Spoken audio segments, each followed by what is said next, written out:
And we are live. This is Dark Journalist. What a fantastic crowd we have out there and the ideas from already. Of course, tonight I am joined by the lovely Olivia. Hi, everybody. And Olivia, I went down, down, down into that burning ring of fire. And I went further down and the flames went higher. Mm-hmm. When you go into this case of assassination in relation to American politics, it only gets deeper. And what you think are simple explanations, even the simple explanations of who's behind it and all the rest of it, it never quite cuts it. And tonight we're going to cut through a lot of the noise on this tonight to present you with some deep, deep expertise from a number of experts that I'm going to filter through here tonight, along with my own observations of some of the obfuscations in the Tyler Robinson case of the Kirk assassination and the terrible aftermath of the tragedy itself, and how that correlates with these forces through history, particularly in the last 60 years, but certainly moving that needle through centuries and using this tool of assassination and how it operates and the groups that are behind it and how they communicate to the public through these activities and the types of controls that they gain by doing this. Of course, we're going to be taking your questions in the second half of tonight's program. This is going to be a blockbuster. So it's Dark Journalist X Series 205. This is the episode Assassination of America Revealed, the Patsy Principle and Secret Societies. It's all in there tonight. And so great to have so many of you here. Before I go any further, Miss Olivia, what do you got? Heartbone 39 says the government has to be involved because they're lying about too many inconsistencies. And Marina says the cover-up intentionally sloppy. It seems like there's too much bad planning and lack of foresight with the assassination details. Well, they try to get it contained after the fact, you see, because the media and certain aspects of law enforcement, they're not involved in this. This is a group. This is a group with expertise that performs these things. And then you slap in the organic thing on top of it. And so it gets very interesting when you go through the details. I'm going to do that tonight. Of course, it's a very serious subject matter. And the nature of the kind of environment around the independent media was, the mainstream media was closing it off, and the crazy, kind of liberal media was trying to get into this Jimmy Kimmel as a victim. They're still at it. I mean, this is ridiculous. This guy, anyone would throw this guy off. And that's happened before with a number of different shows. And then all these hosts came out to say, hey, they should stop politicizing these hosts and all the rest of it. Look, they started the politicization of these over the past 10 to 15 years. And the politicalization goes something like whoever is in office that they don't like, they just make all of the comedians go after them, and that's it. Now, anybody can make any jokes that they want to make, but when you get around a sensitive political issue, it is the call of the network that you work for to say, hey, you can't, you have freedom of speech in America, but you work for us and you can't say this. And the idea that they would be repressing like a powerful political idea or something else, no, it's the thing that they were going after was the insensitivity of the host in question. Now, the larger idea of can you say what you want on television, that is completely, in the past 10 years, the thing that they've tried to suppress. They've shut our speech down on numerous occasions. How many people did they throw off Twitter when they were in charge? So, it's a very hypocritical and absurd argument on their side. On the side of the government, what they need to do is take the win on that one and not do any overreach and say, hey, we can reach in there and start to alter speech in our favor for this administration. That would be a mistake. It's the kind of thing that when your opponent is getting themselves into trouble, you just let them keep going. And unfortunately, there are still forces in that administration that are, they're committed to overreach. And there's a good center in the administration around these things, but the peripheral forces force them out of their kind of objective line of reasoning. And whenever they get cocky, they get slapped back pretty hard. So it's very important to understand that the Kimmel thing was a decision by ABC and Disney. And it wasn't, they're trying to make him like Rosa Parks or something. Come on. It's ridiculous, He's basically a sleazebag TV host. Let's get real. Now, I do think it's important to separate that. It's not like the Trump administration said, shut him down. ABC, Disney shut them down on their own. And then now the Trump people think they can get some momentum with this and go after some of their media opponents who've been going after them for the past 10 years. Let's not forget. But in any case, two wrongs don't make a right on anything like that.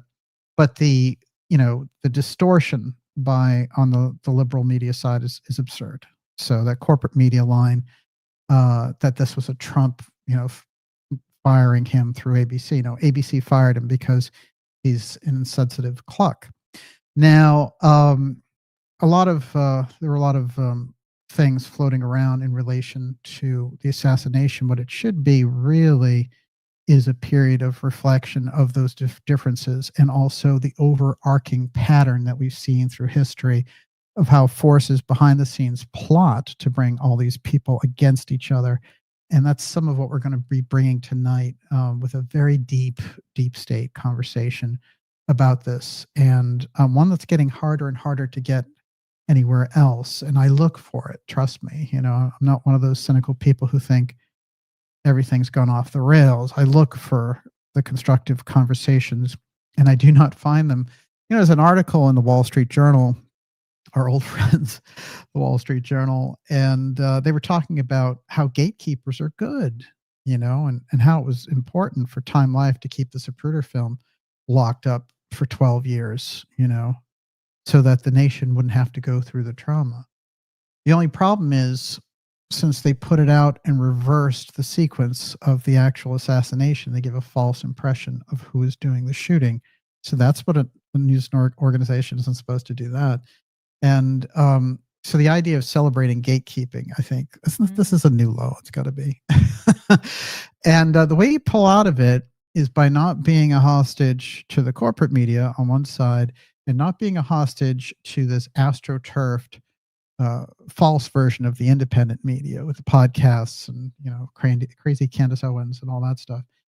What you want is good reporting. You want the potent aspect, and if you find hundreds of millions of dollars are going around these things, keep a very close eye on them, because I don't think they're bringing you the facts. And what I want to do is create an environment where you get the facts, one, and two, you get information that's unfiltered.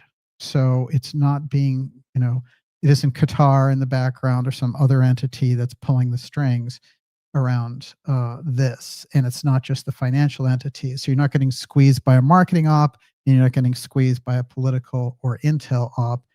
And that's when you get the really vital thing. So that's what we get a lot in the ideas room, which is fantastic. And you've had some great feedback from me since this terrible incident has hit. So many of you have sent me things that were powerful and instructive and useful. And so tonight I'm going to go through those to show that we're looking at a Patsy pattern here, and lots of lies from this government and this, kind of mainstream media together. So, and that includes the FBI and Patel and all those people. They're misrepresenting what's going on in this case, and we need to get to the bottom of why. And that tends to be what we do on this show. I want to remind you, especially if you're new here, to go to darkjournalist.com and sign up for our newsletter. That's a free newsletter, but it keeps us in touch through the massive censorship. And it's so funny to hear Kimmel talk about censorship, man. You don't know what censorship is until you've been Dark Journalist. But basically that newsletter, it comes directly, so it goes right into your inbox, and it's free. So we let you know about the incredible shows that we have coming up, interviews. You won't believe the interview schedule that we have coming up for you. Docuseries that will blow your mind. Of course, we have the Craze in the Hot Zone docuseries, all about the secret ruins of Atlantis, and the UFO File JFK series, which we're doing as well. Both of those. And you can be the first one to know about any of that stuff that's going on. And along with any events and other surprises we have planned coming up for you. So make sure you stand up and be counted. Be on that newsletter list, and we'll make sure it comes to you once or twice a week. And like I said, it's free, and it takes just a second to sign up. Go to darkjournalist.com and do it. Now, Miss Olivia, what do you got? Antisocial says the Patsy. I can't wait to hear about the Patsy. Scarlet Fire says, much not adding up on Kirk's shooter. Clearly, the man jumping down from the roof had no weapon, whole or disassembled. I want evidence of what caliber bullet killed Kirk, like JFK's bullet found on his stretcher, undamaged. And Reverend Cat Carroll says, I'd like to see the forensics on trajectory. Did they ever find the bullet? Right. So they haven't released a lot of information. This is the interesting thing. What you've seen about this Mauser is what they've said word of mouth. And then the picture of the Mauser, which I have here, which is very confusing. That picture is just the New York Post.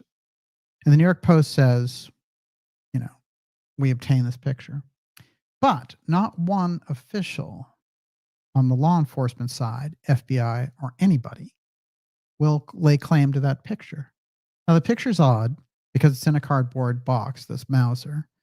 And there's a number of contradictions with it, since they said it was wrapped in towels and all this other stuff. And there's very simplistic explanations like, well, they put it in a cardboard box. Look, if you say it's evidence and you're taking pictures of it, then what you're going to do is you're going to take pictures of it the way you found it, right? And that's what's going to come out.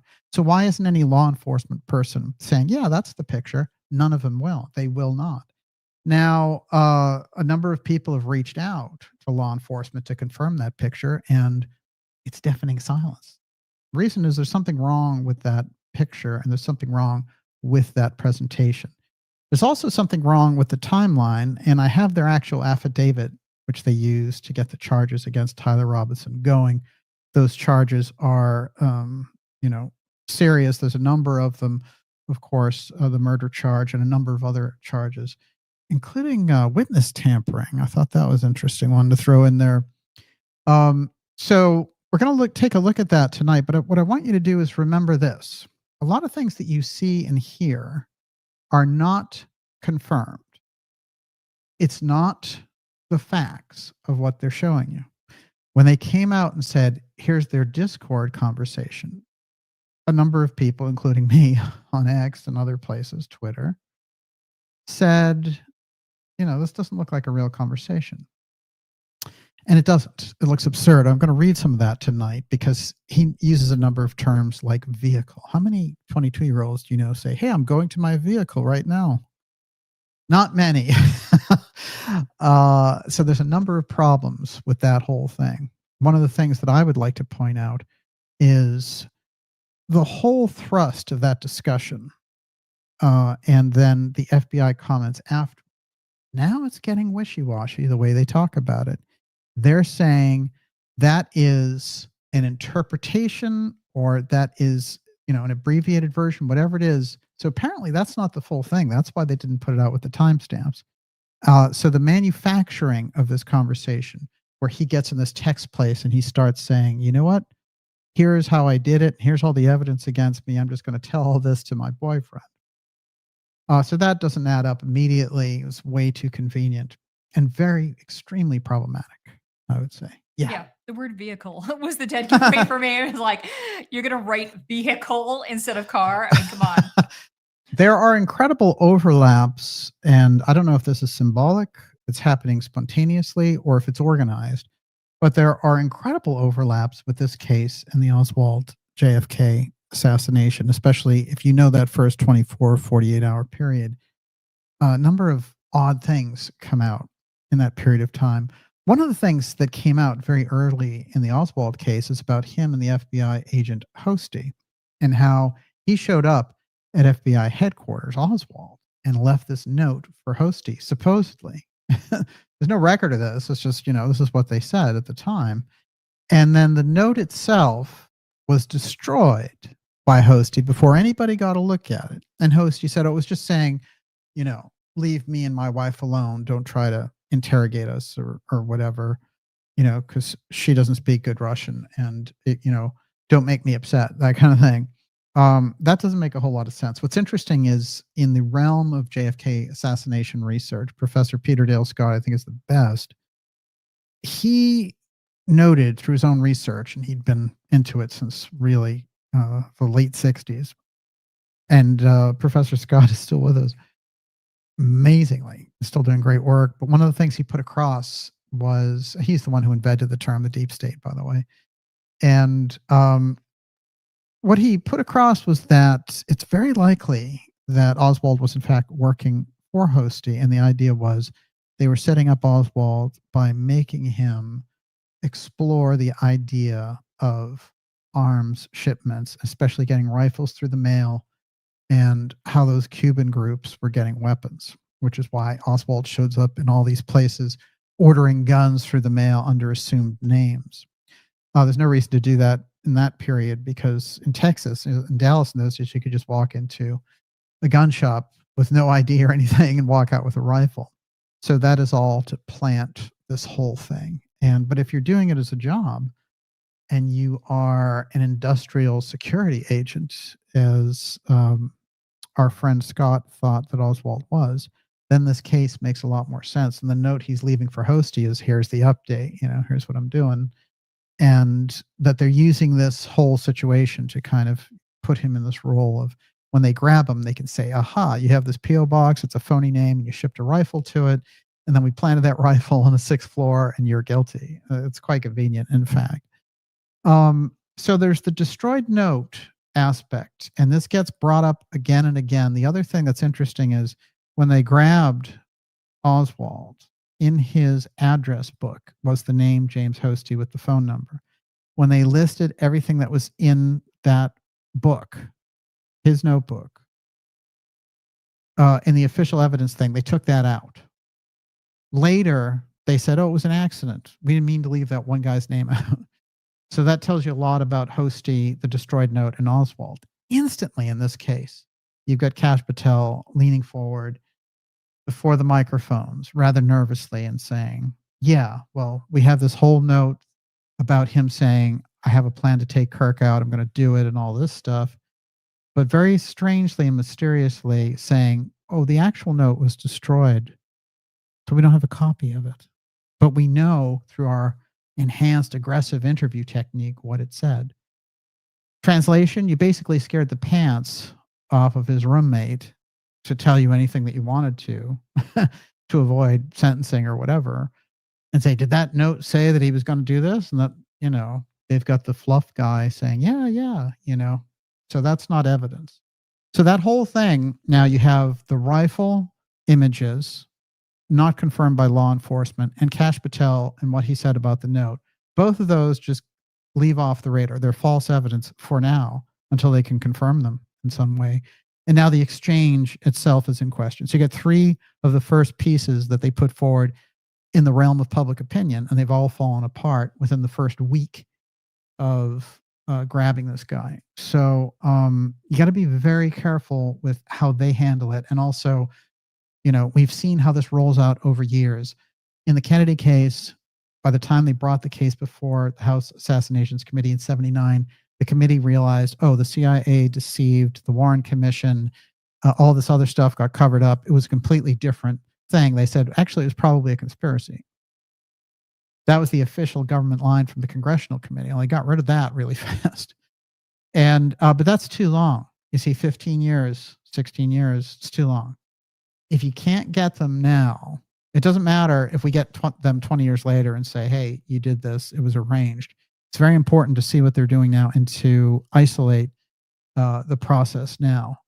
And so they're going to throw out a lot, the people who are behind these events are going to throw out a lot of disinformation.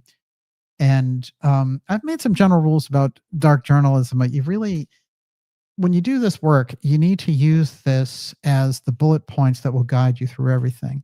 And here's how it works. You have the official version of the story, which is very often just to save the institution. So, lone shooter, Osama bin Laden with a cell phone in a cave commanding these guys, all that stuff, right? That is the official story. and it's the boogeyman story. The secondary story is when researchers look at it, professors, writers, and other people, attorneys, they look at this and they say, none of that is true. This is all bunk, everything that they put out. And so you have this kind of secondary story by the media that's called the conspiracy theory. There's a lot of dark journalism in that, in fact. And that gets deeper at the actual story. Then the third version, the third force in there is junk conspiracy. You see junk conspiracy throughout. I've mentioned Candace Owens tonight. There's a bunch of others, and they are pushing this thing, and they'll try to push it over the edge to get you off the target.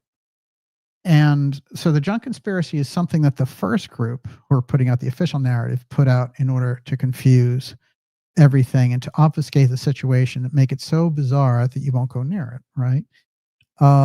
And that's how you get people going over the edge and saying, well, I can't go along with that. That's too far. So I'm going to go back to the official version because it's safe. And this is something, it's interesting. Jim Marrs, who was deep in the JFK case, when we would talk about it, he would say constantly, they're always throwing in this obfuscation. So that third part, I just call it junk conspiracy.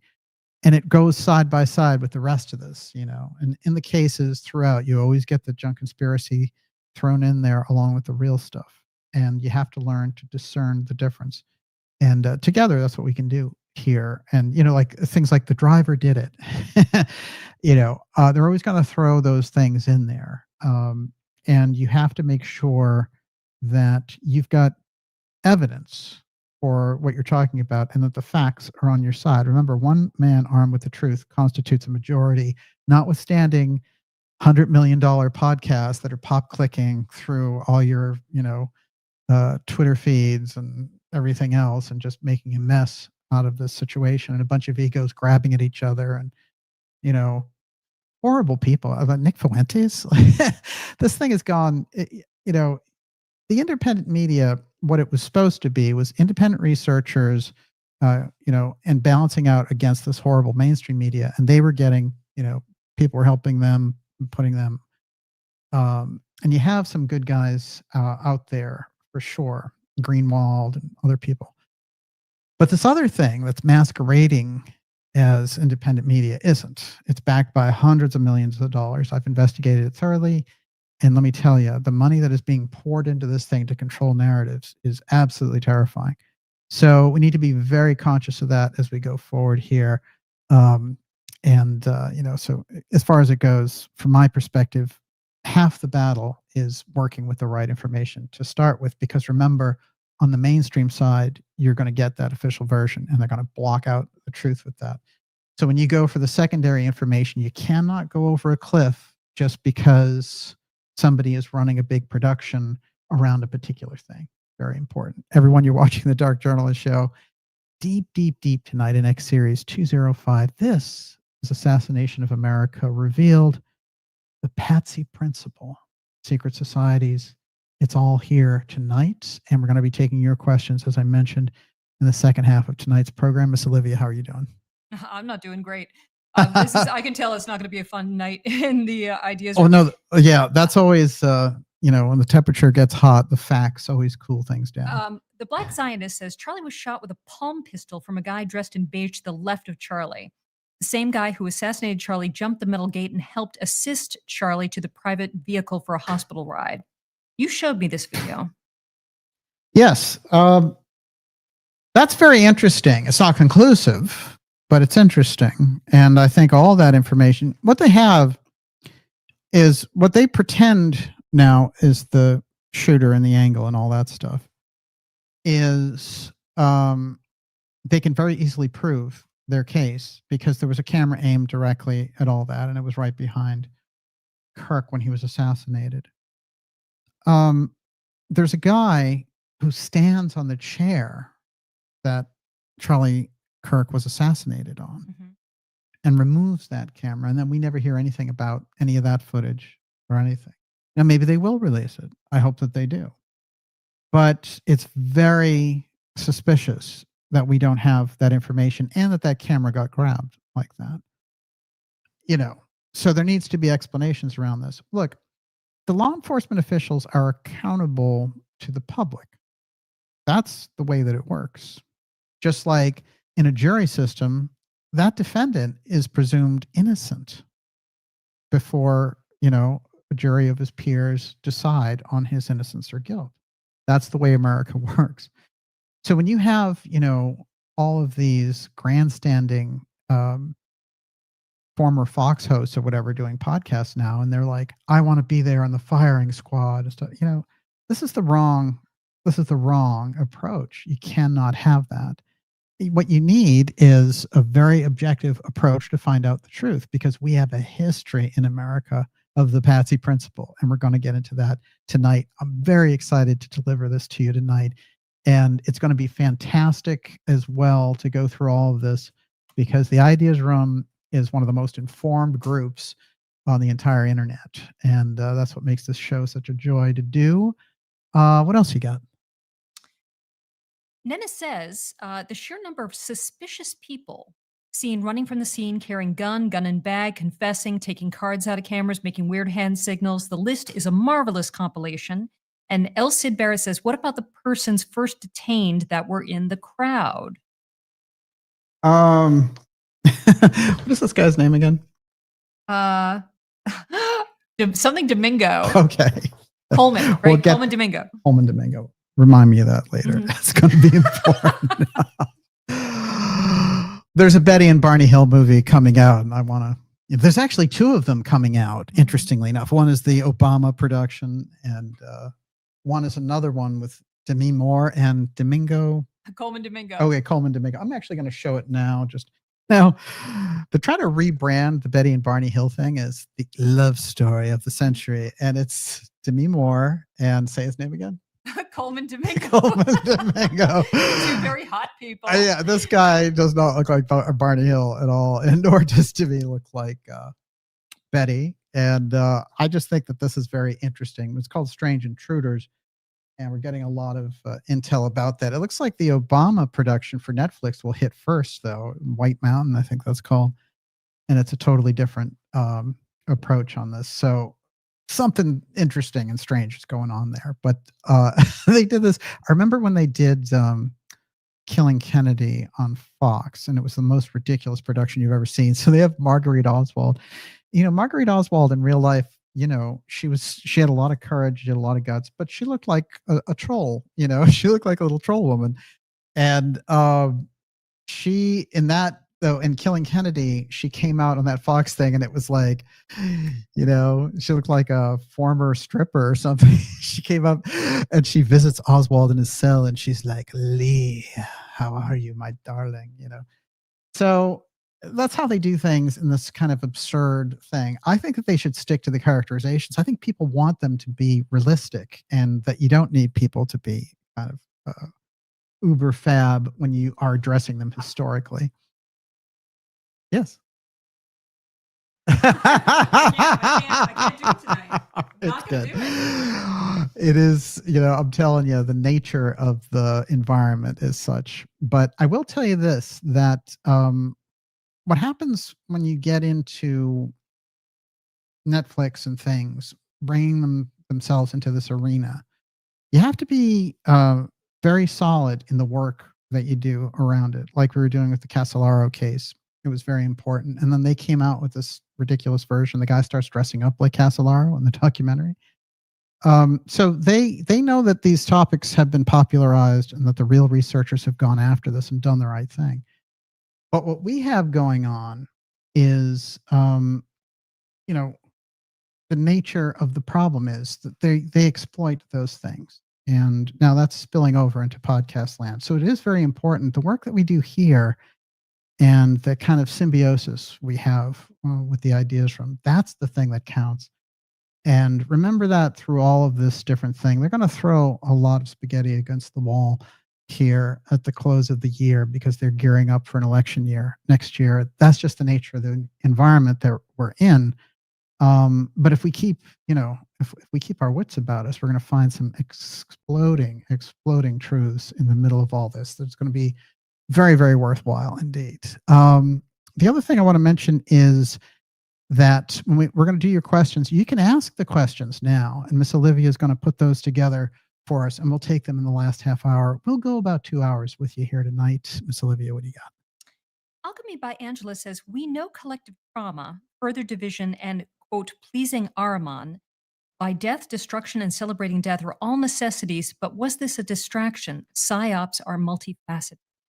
I'm going to show you about the history of this because you need that awareness of how that works over time and what the goals are in order to, sort of bring about the right way to look at it. There can be a lot of knee-jerk stuff.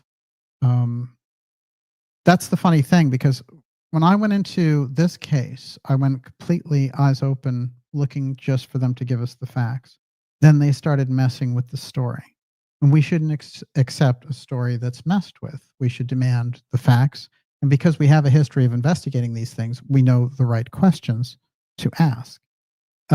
So, yeah, there's a lot of manipulation around this. I'm going to read some of the material from the case.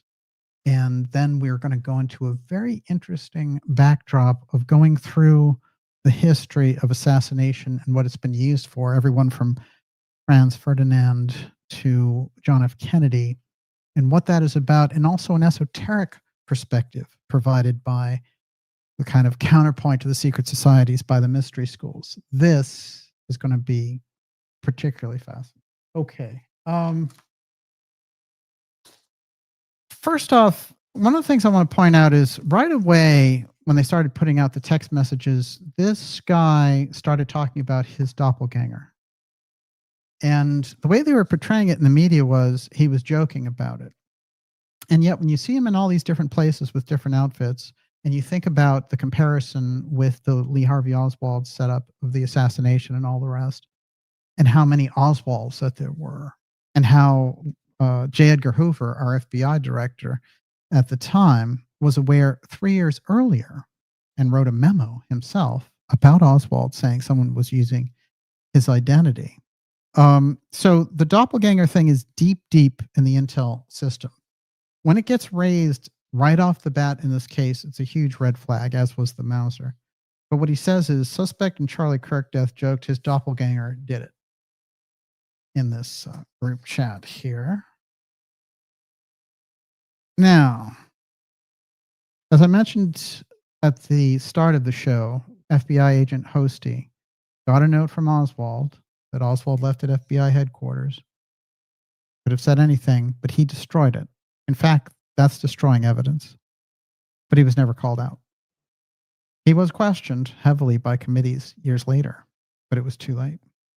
Here we go. FBI director references a note discovered at the suspect's home which vowed to take out Kirk. Charlie Kirk suspect linked to crime scene, right? That's what Patel said. Now, we know there's no note. There's no note. The note was, according to Patel, destroyed, just like Hosty destroyed Oswald's note. And he said he was able to ascertain through his brilliant aggressive technique of interviewing. Yeah. So that's like hardcore interrogation of the fluff guy who would tell him anything. That's what they are citing as evidence. You have to get the difference when you're doing this. It's absolutely crucial. There was no evidence of a note. There was hearsay that they got from an aggressive interview style. That's not the same thing. So he made another mistake earlier in that whole we got him and all that stuff. Look, when you get a suspect in custody, it's not that you got him. You have someone who's a suspect who's protected by constitutional rights, right? So he is your suspect, and if you can prove it legally, then you got him. But you didn't get anything. You just have a suspect in custody. That's it. So a lot of that was very sketchy right off the bat. The FBI gave us misdirection for some reason, and the news media did as well. Next up, the timeline. This came through law enforcement's affidavit. Now I'm going to read the actual affidavit so there's no misunderstanding. But this is a published section that came out in the media, and then I'll read the actual thing. 12:17 p.m. This is at the university just before the assassination. Robinson allegedly climbed over a short wall, crouched down on the north side of the roof. 12:22 p.m. Note the time. Robinson stood up and ran across the roof on the west side and appeared to scoot as he got closer to the edge. Investigators said his limp was noticeably gone. Yeah. 12:23, Kirk was fatally shot. How do you at 12:22 get the suspect dancing across the top of the thing? His limp is gone and he's getting closer to the edge. And within 1 minute, he sits down, aims his rifle, calibrates his rifle. It's obviously been put back together, apparently, according to their version of the story, which doesn't make any sense. Aim it, get a perfect shot, all within 1 minute. Can't be done. Now, a number of rifle experts have come out and showed how absurd this claim is. 12:22, dancing on that roof. 12:23, doing the shot.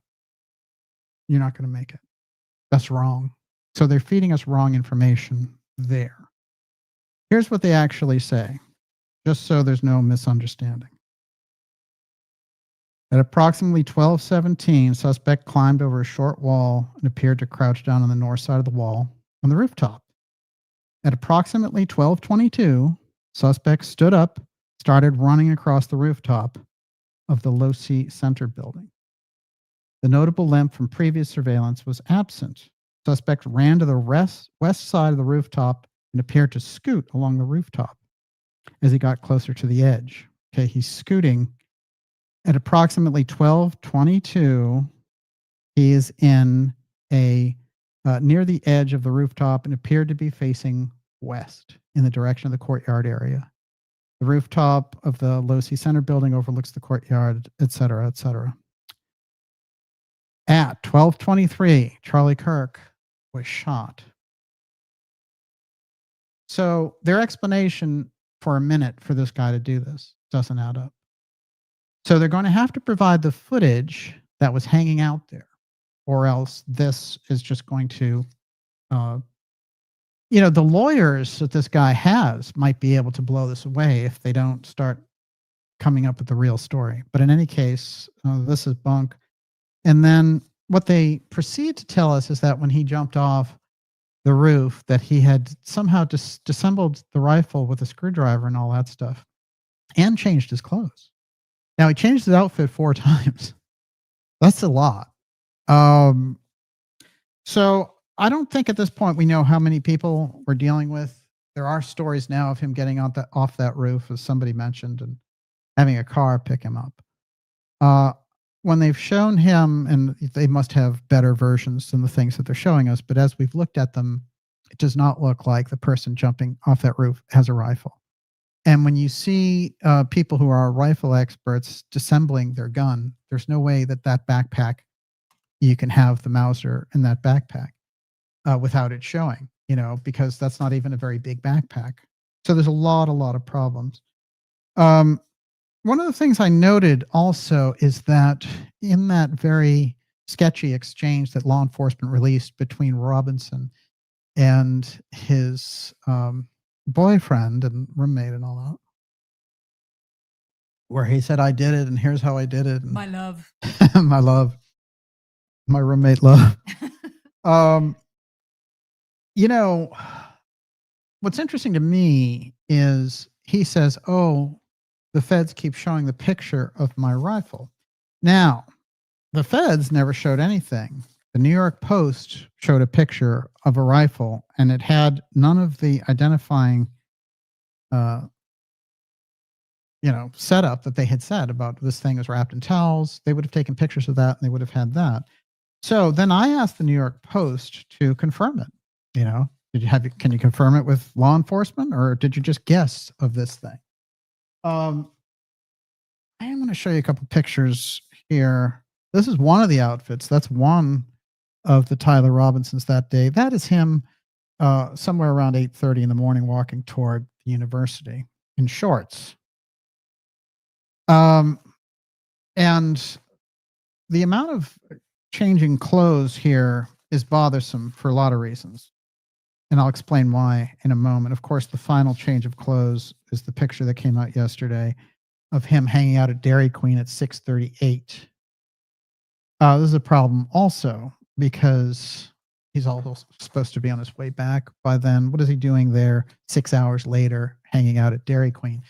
It's very interesting because, of course, we had that the recent shooter who was hanging out at the the healthcare pharmaceutical shooter. What was it? Mangione? Mm-hmm. He was at a McDonald's just hanging out. It is very odd because there's a pattern there too with Oswald and the whole thing about him hanging out and having a Coke and all that. There might be some instruction in the general. Point. Yeah. There's no question. Something odd. Very, very odd about it. So I don't think that you're going to be shooting up people and then, hanging out at Dairy Queen. Doesn't fly for me. And 6 hours later, you're obviously hanging out somewhere. Where were you? Now, here's where the confusion comes in on the New York Post. Now, they blasted this all over the place. All the media picked it up and said, that's the rifle. I guess that's a done deal and all the rest of it. Now, of course, this thing is an assembled rifle. He's supposed to have disassembled it on top of the roof there, jumped off, taken off. No, they have him then putting it back together. For this doesn't make any sense. Bolt action rifle recovered near the scene. This is a Mauser. And famously, of course, it was a Mauser that was found on the 6th floor originally by police in the Oswald case. This was put across as a very interesting key piece of evidence. 3 different officers in the JFK case wrote affidavits swearing to the fact that they found a Mauser. Those policemen were Deputy Sheriff Roger Craig, who they would eventually get rid of for talking too much truth. And when I say get rid of, they actually would bump him off. He would become part of the witnesses that died. And Seymour Weitzman, who owned a gun store. You'd think he would know what rifles were which. And he said it was a Mauser. Craig said it was a Mauser. And then finally, there's Detective Boone. And Boone, as I mentioned, very, very interestingly and strangely, and there's often aerospace hanging out in the center of these assassinations, as I've pointed out. He will become the person who runs all of the people who own the Roswell Ranch, all the Foster Ranch business. He's going to be their number one guy. And he's actually only on the force for a couple of years. And it's interesting, just the year previous, instead of being on the police force, he was an advertising executive for the newspaper, and Jack Ruby was one of his main accounts. So that's Detective Boone, who's the first guy who found the rifle on the 6th floor. He has an affidavit, and that affidavit says it's a Mauser. There's a strange signature with the Mauser, regardless of how you look at it. It's very unusual. This picture, according to the New York Post, says a bolt-action rifle recovered near the scene where Charlie Kirk was fatally shot. That's what they have. No towels, some weird thing that they have in a box. And another image of that. I don't want to show it. Now, what's interesting about that is there's a problem with that whole setup because nobody, as I've mentioned, in law enforcement will come forward and touch it. So why doesn't, I don't know, one of the Attorney General of Utah, why doesn't he say, yeah, that's right? Why doesn't the governor of Utah say, yeah, that is what we found. That's our picture. None of those guys will touch it. So they like the impression of it being out there, but nobody will confirm it. In the meantime, you have Kash Patel saying, hey, we have a note where he said all this stuff. That's destroyed. You can't see that. And there's nobody confirming this. So how much evidence do you actually have in this case? It's getting very, very sketchy indeed. And when I get into the next level of what type of security and protection was there, you might be shocked at exactly what might be available to them in terms of personnel around an event like this and how that all fits in. Everyone, you're watching the Dark Journalist show. This is deep, deep tonight what the Assassination of America revealed, the Patsy principle. It is Dark Journalist X Series 205, and we're going to be taking your questions in the second half of tonight's program. Like I said, we'll we'll go right up to about 11 o'clock with you on the East Coast here tonight. I want to remind you, especially if you are new here, to go to darkjournalist.com and sign up for our newsletter. It's a free newsletter, and it lets you know past the incredible censorship that we experience in this program in relation to these deep, deep subjects. But it lets you know about the great documentaries and docuseries we have coming up for you. Of course, incredible guests that you won't believe, mind-blowing X-Series episodes. It's all there in the newsletter for you. Stand up and be counted and make sure you get it first. And also, you know, in case the social media networks aren't cooperating at that point. Before I go any further, Miss Olivia, what do you got? Kara P says Alexander Bruce of Forbidden Knowledge presents evidence that Kirk's neck wound was actually an exit wound and that he was shot from behind. Shades of RFK? Yeah, there was some discussion around that. It's very hard to get those details. Like I said, it's the early days of this investigation, right? I mean, everybody wants immediate gratification. They want to know all the details. Yeah. I think these are great questions coming from all angles. There's no everybody question. is drawing conclusions a little too quickly. Yeah. You know, and we should question everything that comes through. Well, good research is asking the right questions and not taking this kind of, you know, so many people have been brainwashed just by what the FBI has put out and then what the media has put out with them. So that combination, it looks like you're getting this official thing. And then you get people wildly speculating about who did it over here and using their own personal, you know, hobby horse to do it. That's not investigations. That is podcast, pop clipping. And a lot of those people don't even have any kind of core identity either. They're doing it because, you know, they're getting attention for it. And I've already pointed out the worst of that field tonight, so I won't go any further on that. But I will say there's a real separating line in a case like this, and it's a stress test for the independent media in a lot of ways, because, you know, a lot of the independent media calls out the mainstream media for obfuscation and all this type of thing. And what's happened is the astroturfing of the independent media has brought on all of these kind of phony characters, and they're well financed, and somebody wants to take over that spot and just make it the new mainstream media. So you have one paid media here, one paid media there. Right down this very tiny sliver in the middle there is some of the work that we're doing. Even if it's a lone outpost, I don't care, but we're going to get you that real piece to work with, and it won't be manipulated by either side, which I think is crucial. That's where you get potent work, and that's what we're aiming for right here. Everyone, you're watching the Dark Journalist Show. It's X-Series 205. What else you got? Amarillo Gunrunner says, I'm a gun guy. The shot we heard was a rifle shot. Yeah. Well, you know, could they have used a drone? They could have used a drone to assassinate. They could have just stuck this kid on the roof with a rifle. They could have pre-shot, you know, a rounds for that rifle. There's a lot of things that they can do. So wrapping up the case the way that they want to, and then throwing in the trans thing, you know, it seems like a little bit of a convenient media burrito to throw at the public at this point. The obfuscations around the FBI's identification of the note, the destruction of the note, the obfuscations around the timeline, which are absurd. You can't be dancing around on a roof at 12:22 and then be shooting a minute later. Sorry. No, doesn't work.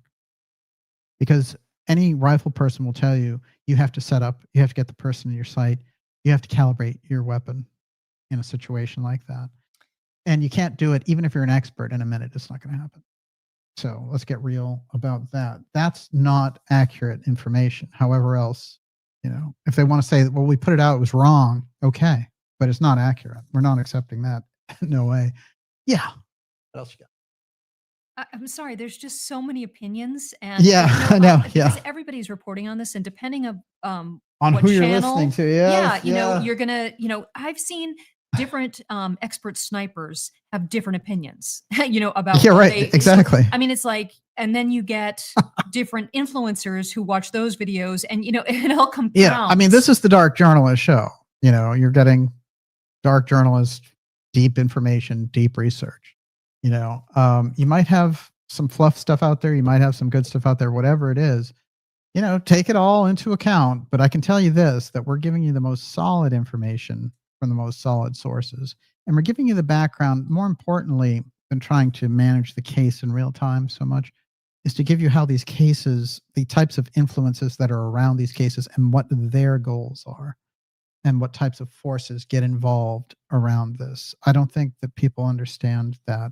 I've heard even good people saying, oh, well, we shouldn't get wrapped up around this Kirk thing because it's a distraction and, it's a joke, it's theater and all that nonsense. Look, the very, very, that guy had taken over an entire wing on these universities of giving them other ideas to work with, and was working around youth, which is a group that wants to be dominated by this kind of Marxist aspect. And he represented an opposite point of view, and he was shot in broad daylight. It's a gigantic case. It does require our attention. It's our moral responsibility to investigate it. So I don't want to hear any of that. But I also don't want to go over a cliff with, whoever's favorite enemy or whatever. I want the real facts. And those facts usually don't go back to a state actor. They usually goes back directly to an intelligence agency. That's who are experts at assassination. Who's the best expert at assassination in America? The Central Intelligence Agency. Were they involved in this crime? I have no idea. But when you're looking at assassination, what organization inside America is good at assassination? The Central Intelligence Agency, bar none, is the best. That's where you would look first. Were there intelligence agents in that crowd?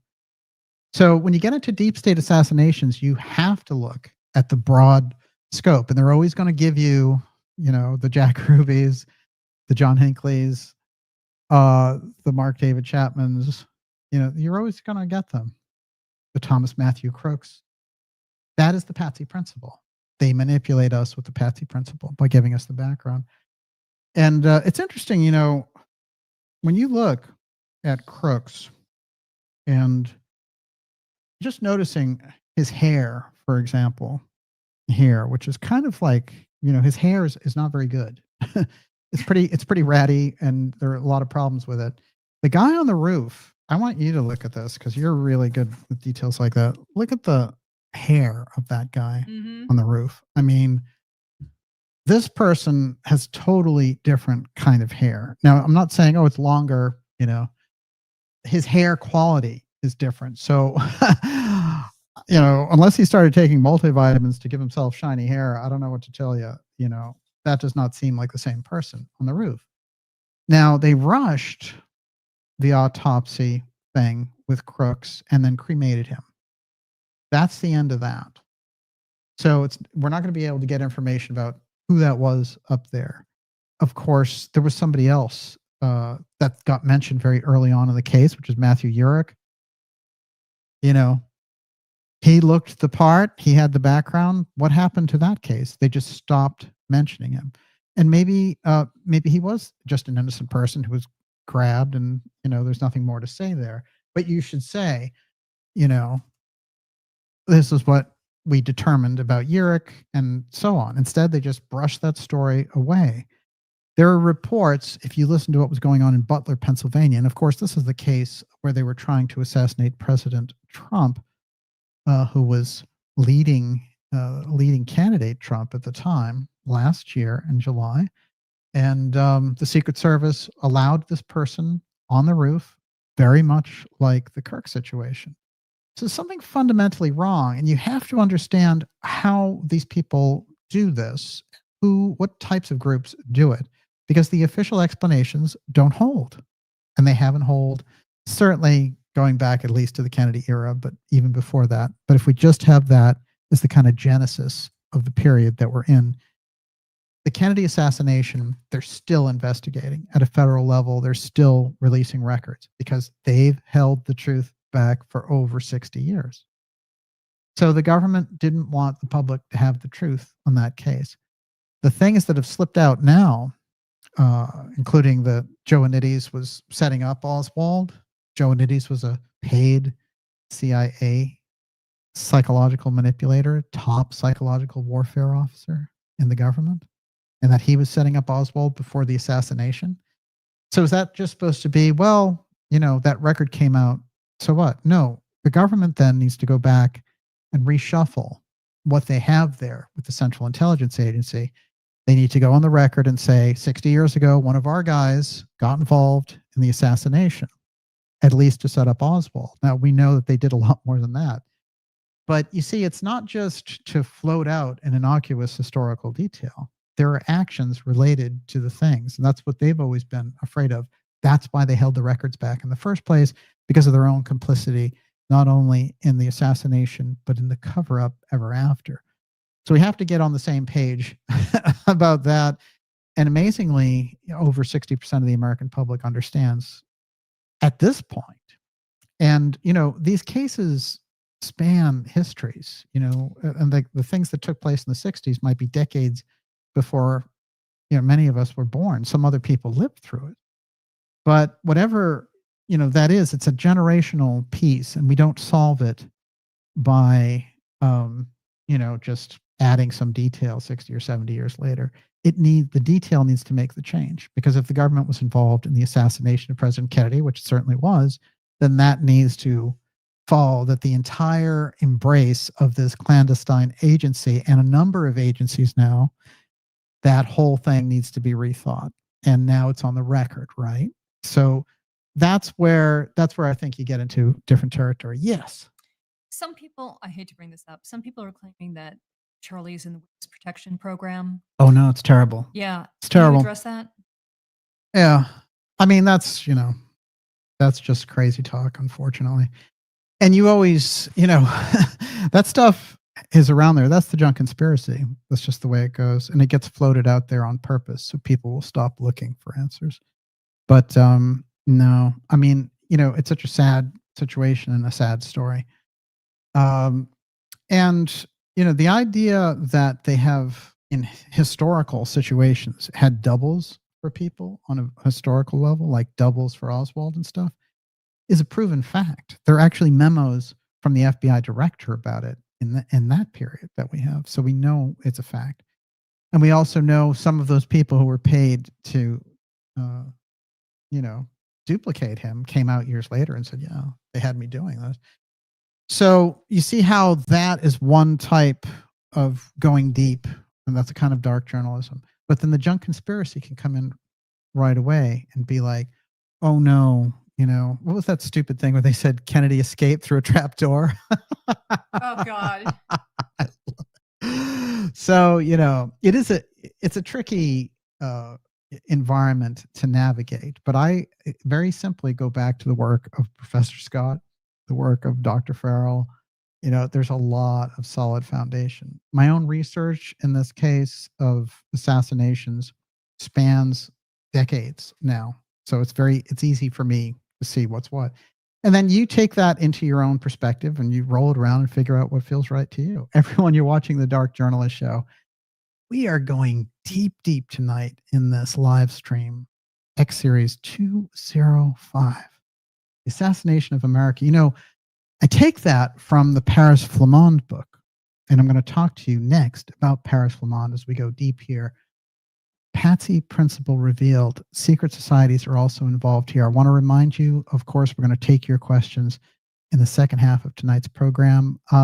Maybe you have something else at this point. All right. Well, I'm going to read a couple of interesting quotes here, going a little bit further.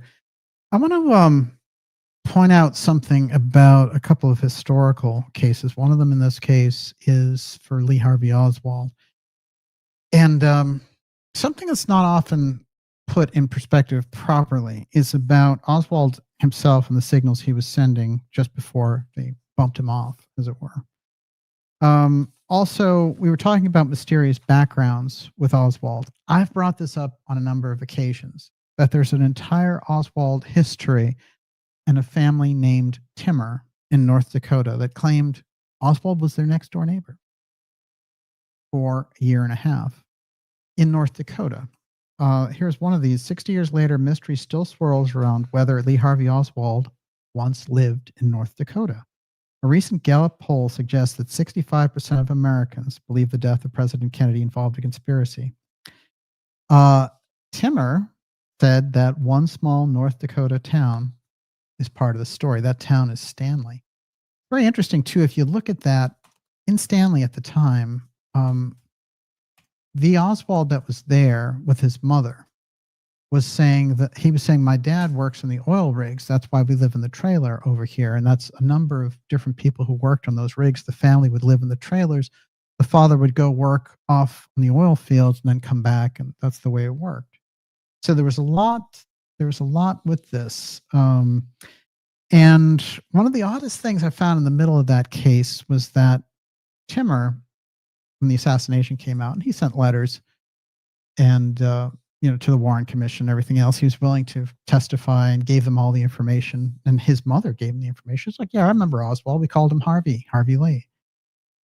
So one of the things that happened is this weird incident where he goes into, at the age of 13, this version of Oswald in North Dakota, and he goes into a library and causes a complete ruckus because the Karl Marx, his famous opus is not there. And he flips out and they have to call security and some law enforcement to get him out of there because he caused such a huffiness. So that goes into some kind of record that this guy, even at 13, he was causing problems and he was a Marxist. So they had that there. They decided at a certain point, we don't want the North Dakota thing in there. Now, when Oswald goes to Russia, it's very interesting as well because he speaks to a number of different reporters that are there. And oddly enough, some of those reporters are American. And they're like, why are you defecting and all the rest? And, and this one woman in her notes writes, Oswald, was in New Orleans, grew up in Texas, spent some time in New York and North Dakota.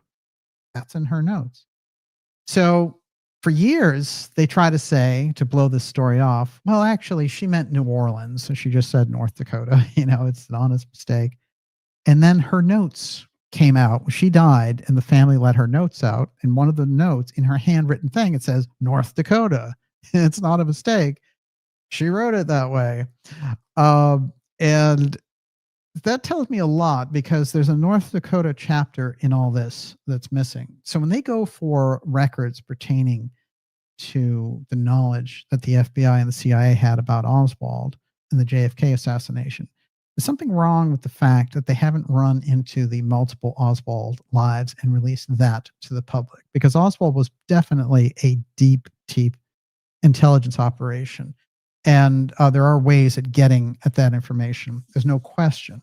So the idea that, they put out some CIA files or whatever, that doesn't tell us a whole lot. Now, the Patsy principle.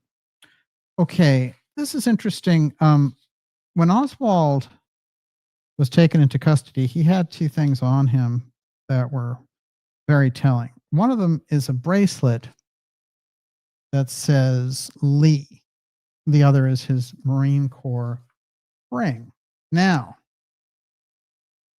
at a certain point during the photo ops and things, when they're kind of touting Oswald around, he holds up his wrists and they're like, look, he's doing a communist salute or whatever. But in fact, he's flashing that Lee bracelet, which he just was wearing that day. He's decided, I'm going to wear it.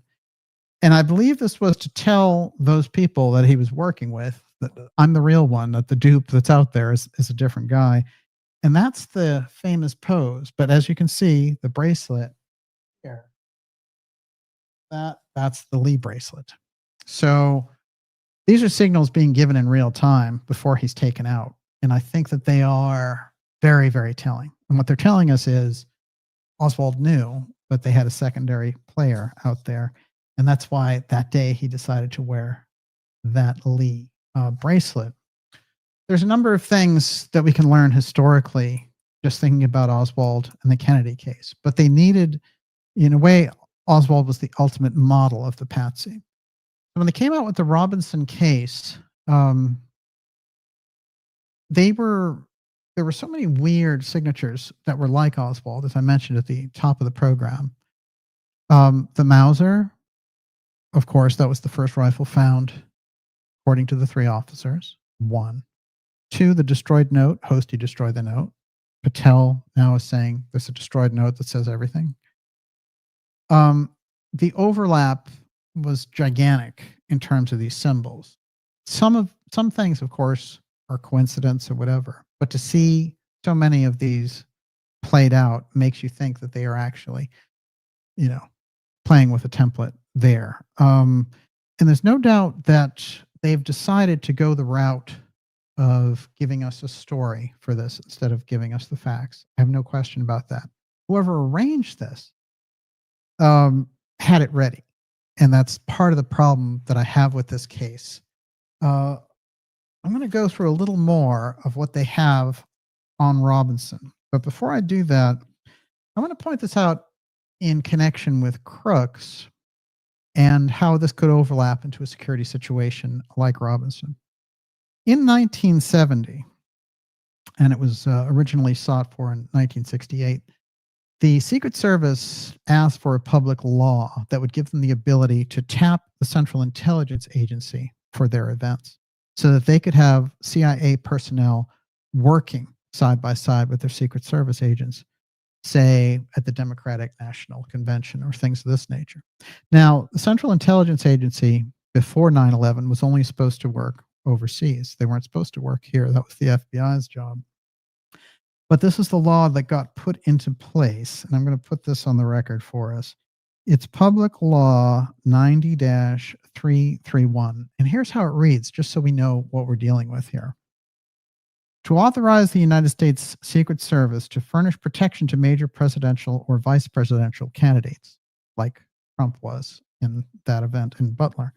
Memo, the president from DCI, subject the loan of technical countermeasures, equipment to the Secret Service. By reference, it suggested that the agreement between the CIA and the Secret Service concerning presidential protection be amended to add a provision which would allow the loan of CIA personnel to aid in the newly authorized protection for the presidential candidates, or should state the persons to be protected in terms of the USCA if they're not president, okay?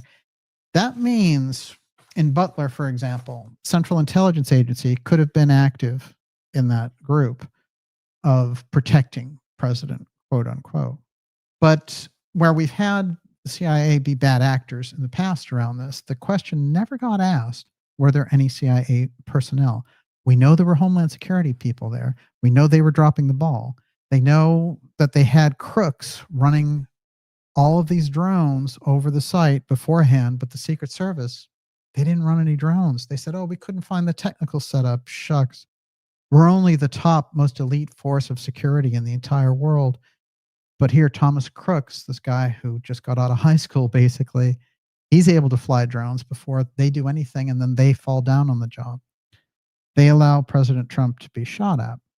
So that's a Secret Service stand-down. There's no question about it. And in fact, Beverly Cheadle lost her job as a result of it. Then one of the things I've pointed out is when you get around deep events like assassinations, you get COG personnel. And that's what I found through the deep state work. And that whole network comes out of the continuity of government program over and over again. So those historical examples, the JFK assassination, Winston Lawson, Jack Creighton, they came directly out of the emergency COG program. In other deep events in history, John Dean, the counsel for President Nixon, came directly out of COG. One of the Watergate burglars himself came out of COG. In the 80s, they had Oliver North, Iran-Contra, the Doomsday Network, all of that stuff. Those are all COG people. Vice President Bush, Cheney, Rumsfeld. Rumsfeld was the CEO of a pharmaceutical company at the time. He wasn't even a member of government, but he's busy writing the rules of COG in the 1980s. So whenever you get around these deep events, the financial coup d'etat in 2008, 2001, September 11th, Northcom, all these things, all COG. So Homeland Security now, as I mentioned, is 270,000 employees. It's growing to be one of the largest organizations that we have in the government. But in the middle of this little patch of land in Pennsylvania where they almost had a presidential tragedy last July because the Secret Service supposedly dropped the ball. They had Homeland Security and Secret Service running it. They never mentioned if there were CIA personnel. Now, they have a public law that gives them the ability to call in CIA personnel to help them run events like that. Were there CIA personnel on the ground? That's the question. And then let's extend the question. Since they mentioned that they can, with that public law, do it for presidents and vice presidents or for situations that they deem that are worthy of this. Were there anyone on the intelligence side working security for the Kirk event? It should be a vital bottom line consideration right off the bat. Of course, they had private security. They were aware of threats, and they knew it was a tense thing with him in general, and that he had become a target for certain types of people objecting to what he was putting forward with Turning Point. So these are the questions that you would ask when they do these press conferences. One, is that rifle then that they're showing in the New York Post that everyone is accepting, is that actually, do one of you law enforcement people vouch for that? That's one. Two, were there CIA personnel on the ground in that event? Were there CIA personnel on the ground in the Butler event? This gets us into that crucial territory. Three, the destroyed note basically is something that you had a witness kind of make up. Isn't that correct? That you felt it fit a narrative and you just had him say it. You don't have any proof of a note because it was destroyed. And then finally, didn't you massage the back and forth in the Discord? As that's why you didn't put the time stamps in there. Those things immediately would give people a totally different view of both the Butler case and what we're seeing in the Kirk case. And that's how you get to the bottom of these things. So that's how we're going to solve that. Now I'm going to go way back in history, all the way back to 1914, to have us solve something about the nature of why these things are done in the first place and the secret groups that are behind them. Everyone, you're watching the Dark Journalist show deep tonight. It's great to have so many of you here for this very important transmission. This is X Series 205. It's the Assassination of America, which, as I said, comes from the Paris Flamand book. That's the title. And I'm going to get to Paris before we're done. And it is the Patsy principle revealed. We're going to be taking your questions here very shortly.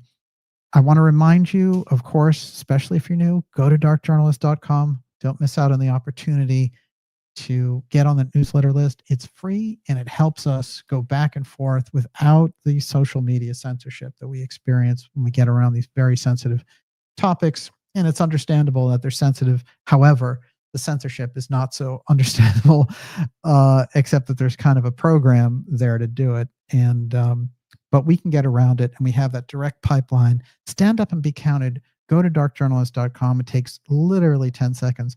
And we'll let you know everything that's going on, including exciting interviews that you won't believe that are coming up. Fantastic, mind-blowing X-Series episodes, the docu-series. It's all there and waiting for you in the newsletter. Miss Olivia, you got... David Termina says, DJ, Charlie Kirk is different from any other deep state assassination.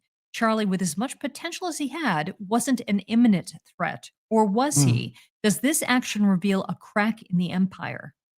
Oh, yeah. Well, I would say that it's like the MLK assassination. That is, he wasn't holding a public office, but he was very close to and influencing the political environment of the time and close to the around the government workings of these administrations. And you have to kind of keep that in mind when you're looking at this as well, which is the MLK situation was different from how they were doing, the assassination of President Kennedy, but they needed the Patsy principle. In the RFK case, when they had the MK Ultra, Sirhan, and of course I talked with RFK Jr. about what his own investigations revealed about Thane Eugene Caesar, and of course we did our own documentary on that as well. But Eugene Caesar, of course, was a employee of Skunk Works for Lockheed, which is this elite division that deals with very, very exotic technology and UFO reverse engineering and everything else. So this guy came out of the deep, deep end of the aerospace part of the deep state. And he had only gotten the job, Caesar, that is, at the hotel where Kennedy was going to give his speech 3 days before. So the Ambassador Hotel, is going to host this event if Kennedy is in a neck and neck fight with Eugene McCarthy. But if Kennedy wins, then he wins all the marbles, basically, and they go to Chicago and they win there. So Kennedy was going to be the Democrat candidate for president. And the Nixon people and the people who were behind Nixon, they were looking at this situation as their ultimate nightmare because they had lost to Jack Kennedy by a whisker in 1960. And now here's Robert Kennedy, and the country, was behind Robert Kennedy, and there was this whole wave of sentiment about his brother's assassination. There's no way Nixon could have stood up and won against Bobby Kennedy. It would have been extremely hard. And I believe when this, because Bobby Kennedy decided at the last minute to get into that race. He was not announced as a candidate. He was saying, I'm supporting the ticket, the Democrat ticket. But LBJ was in so much trouble over Vietnam, and Bobby felt he's not going to win. As a matter of fact, when LBJ faced off in 1968 against Eugene McCarthy, he faced off against him and he almost lost. Let me tell you, McCarthy was a minor senator from Minnesota. He was not incredibly well known, but he had the anti-war youth vote behind him. For him to almost beat LBJ and for LBJ to be beaten down by the Tet Offensive and other terrible things like that, Bobby was like, I can take the crown here. But as soon as Bobby announces he's in, LBJ says, I'm getting out, because he can't have the blood of two Kennedy brothers on his hands.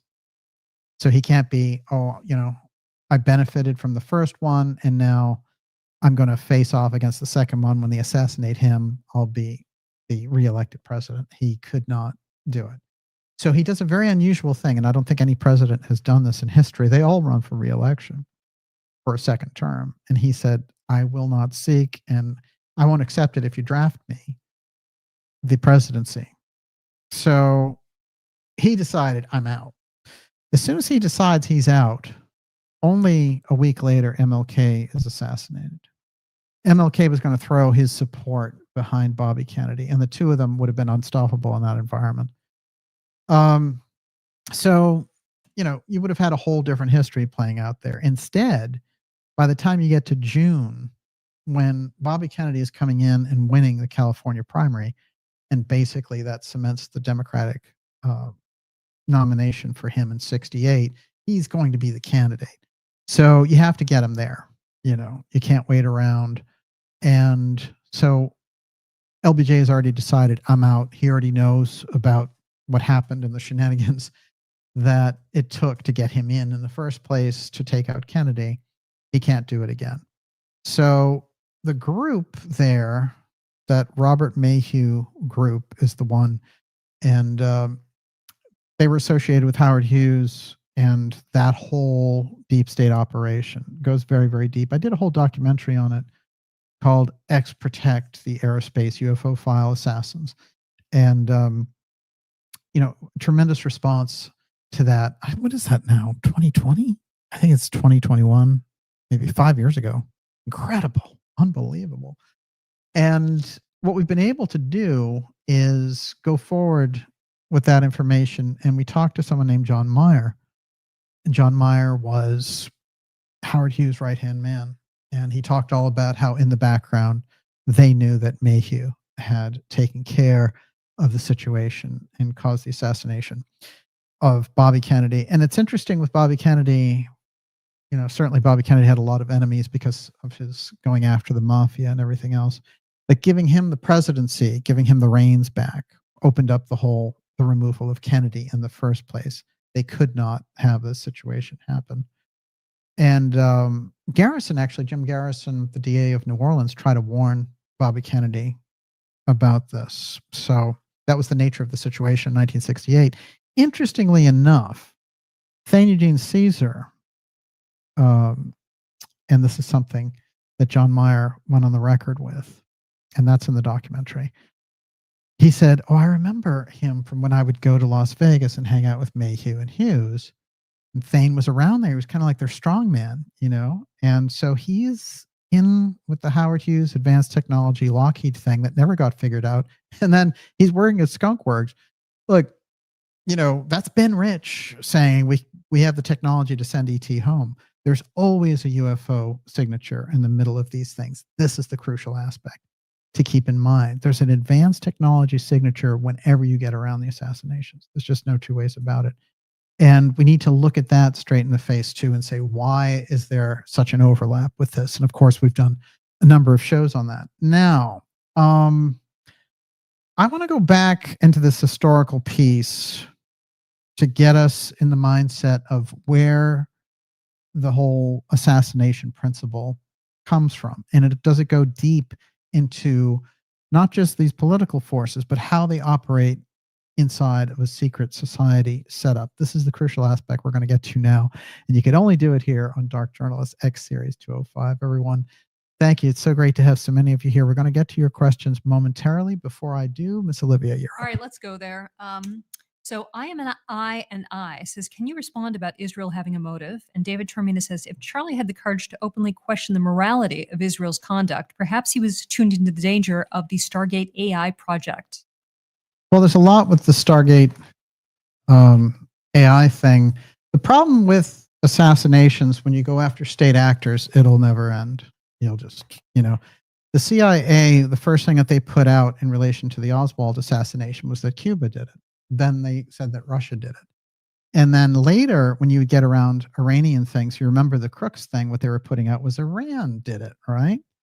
And they had a big thing there, so much so that actually candidate Trump threatened Iran with annihilation if they were taking him out. They were telling him on the CIA side, yeah, they have a contract out on you and all the rest. So the intelligence agencies, to deflect from the deep state apparatus being called responsible for this, will always choose a state actor. Cuba, Iran, Israel, Russia, doesn't matter.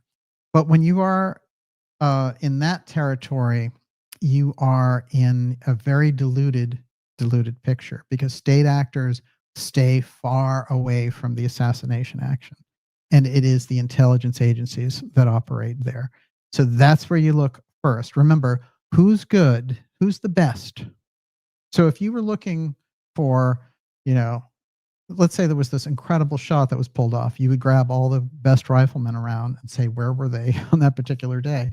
Well, if you have the best organization for assassination in the United States of America and a big assassination takes place, you should at least look there. So were there CIA personnel on the ground there that day? That's getting somewhere, getting answers like that.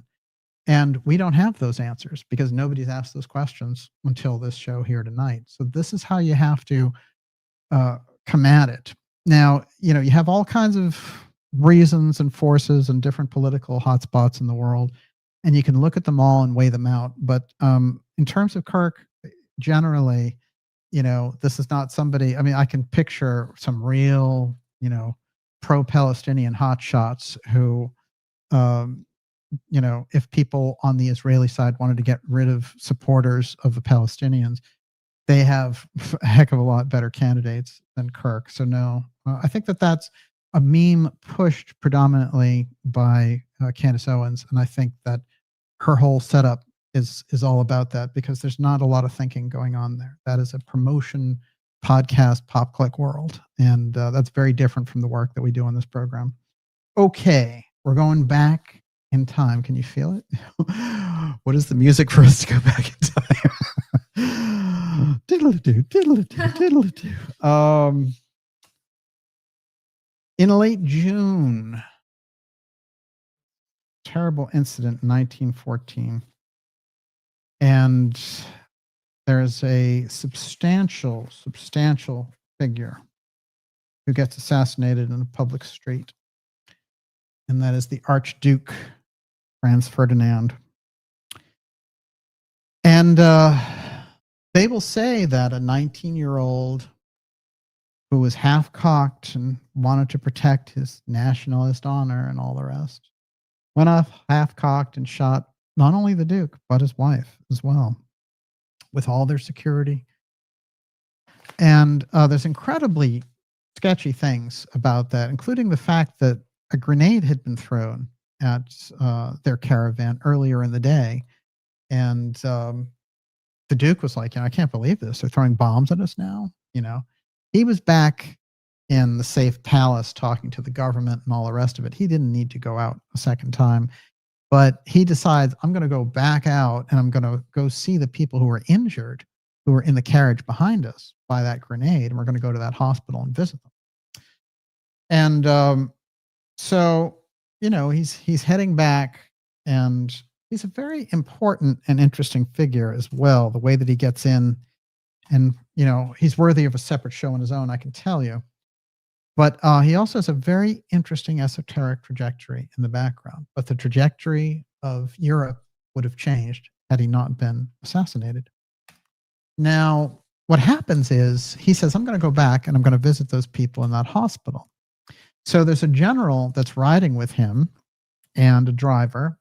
And he says to the general, I don't think we should go through the city, though. We got a grenade thrown at us. How about we take this back roads thing? And the general says, yeah, no problem. That's what we're going to do. But he never tells the driver. So Ferdinand, as they're getting closer to the city, he says, hey, this isn't the route. This is the wrong route. What are you doing? And he gets to a certain place and he tells the driver, back it up. Back it up.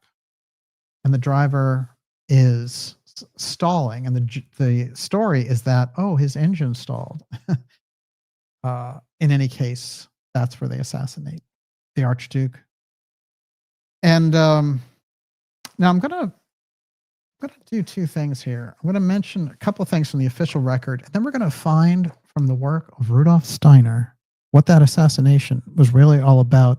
We're gonna extrapolate on the esoteric side the true meaning of these assassinations, what they represent, not just on a physical level, but about that war going on in the background between the secret societies. It's a crucial understanding point. Keep that in mind as we go along here. Okay. So the Archduke comes and he's giving a scheduled speech at the town hall. And the Archduke decided to visit the victims of this grenade attack, as I mentioned. To avoid the city center, General Oscar Petraic directed the royal car to travel straight along the Apple Quay to the hospital. However, Petraic failed to inform the driver. So he tells the Archduke, hey, I have this whole other route, no problem. But he doesn't tell the driver. So right there, you have a very unusual setup. On the way to the hospital, the driver, Lojka, we'll just call him Lojka, following the original plan, turned onto a side street where Princip, who was the same assassin that was throwing the grenades earlier, happened to be standing in front of a delicatessen. After Petraic shouted at him to stop, the general there, Lojka, the driver, halted the car and began reversing. As he did so, the engine stalled and the gears locked. The assassin stepped forward. He drew a Model 1910 semi-automatic pistol, fired twice at close range at the car. The first bullet struck the Archduke in the neck, while the second hit the Duchess in the abdomen. Both died shortly afterwards.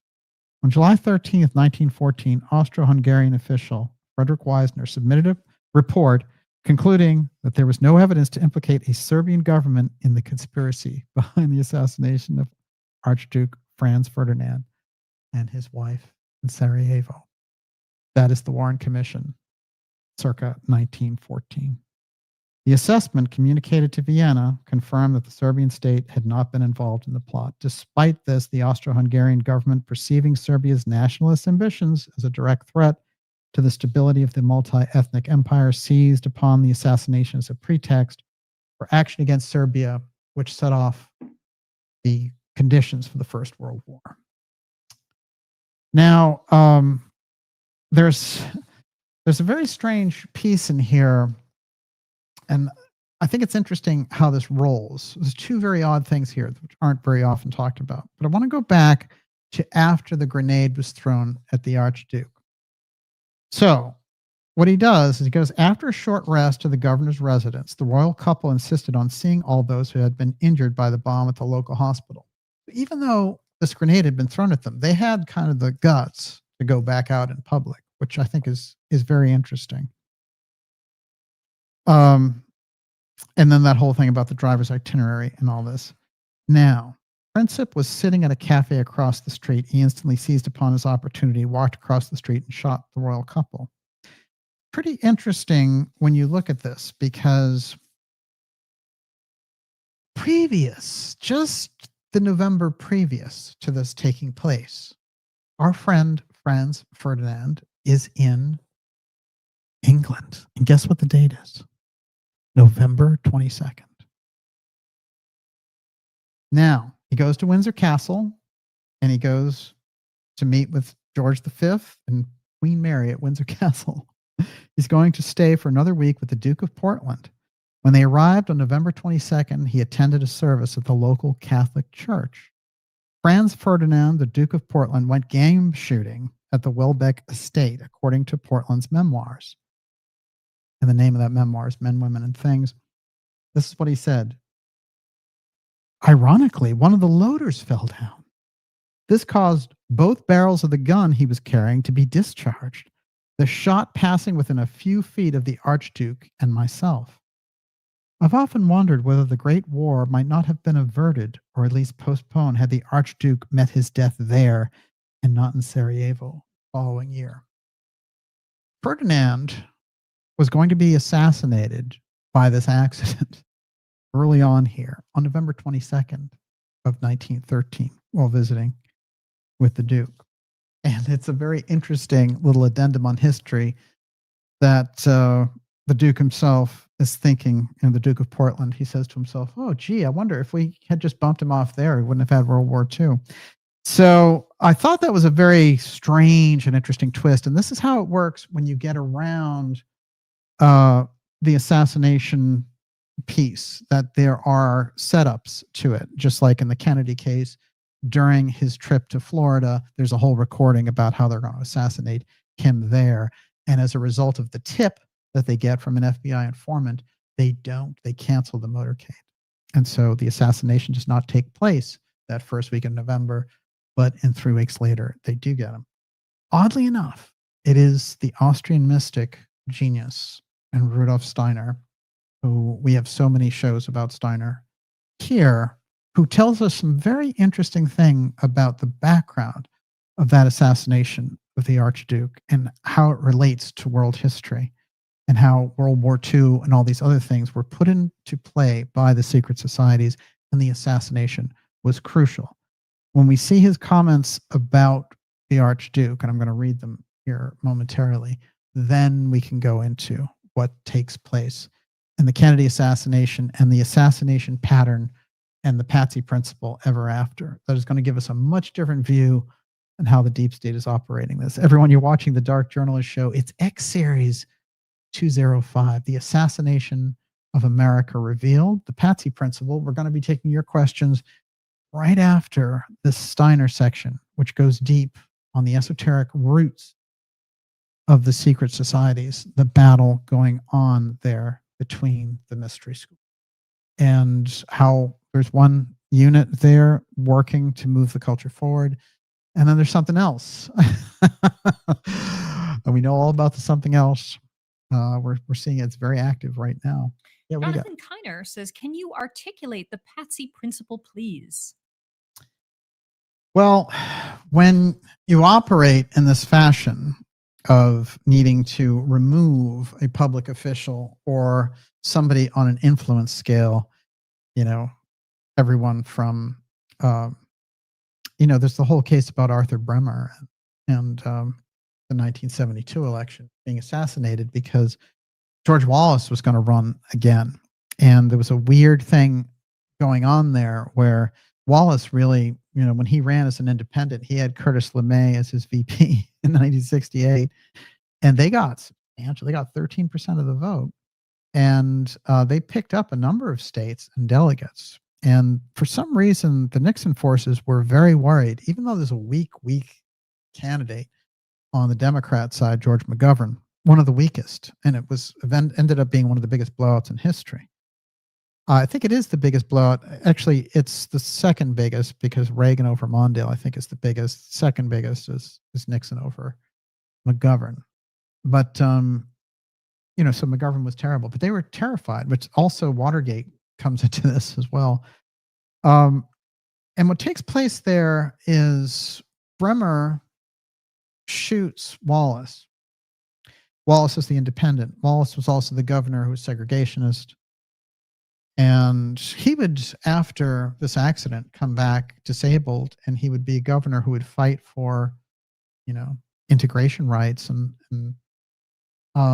you know, civil rights and things. It's a very unusual story. But in any case, Bremer himself was a weird case.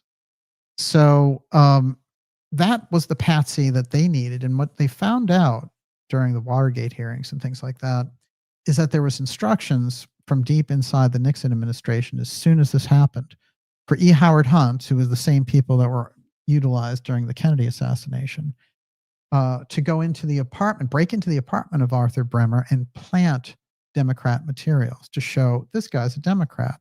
Just like right now, the whole push in the liberal media was to prove Tyler Robinson was a MAGA person, which is ridiculous because all the information shows that he's just the opposite. But they wanted this. So the Nixon forces wanted everyone to think Arthur Bremer was, you know, a Democrat, and that he had shot, and how terrible those Democrats were shooting and taking out Wallace, and the sympathy would go to Nixon. So CIA Hunt gets there and he finds the place is already cordoned off, and he has to scoot out of there before he's grabbed. So he talked about that openly in his own memoir too. So you can see how this works. I mean, things are planted all the time. I've gone on the record before with a very unusual fact, but it's in the congressional record, that E. Howard Hunt, before he was sent to prison for the Watergate affair, admitted to forging cables, pretending, that is, that President Kennedy had instructed the Central Intelligence Agency to assassinate President Diem of Vietnam, which took place 3 weeks before President Kennedy was assassinated. President Kennedy never gave orders to assassinate a foreign leader. And he certainly didn't want the Diem brothers assassinated, but the CIA did. But they were up to their necks in it by the 1970s. And so what they had him do were forge cables from Kennedy saying, go ahead and assassinate President Diem of Vietnam. Well, when people would go into the archive and say, well, what was Kennedy's position on this? They'd be like, hey, look, I found this memo. It says right here, signed by John Kennedy, and it says, let's go get him. Well, E. Howard Hunt went on the record and said, I forged those. Those aren't real. So you see how false the record can be. You have to be careful with the record and what they tell you on the law enforcement level, because the documents themselves can be forged. The conditions can be forged. The chat of Tyler Robinson and his boyfriend can be forged. Right now, you have a suspect in custody. That's it. Keep that in mind as we go along here. Now to Steiner's interpretation.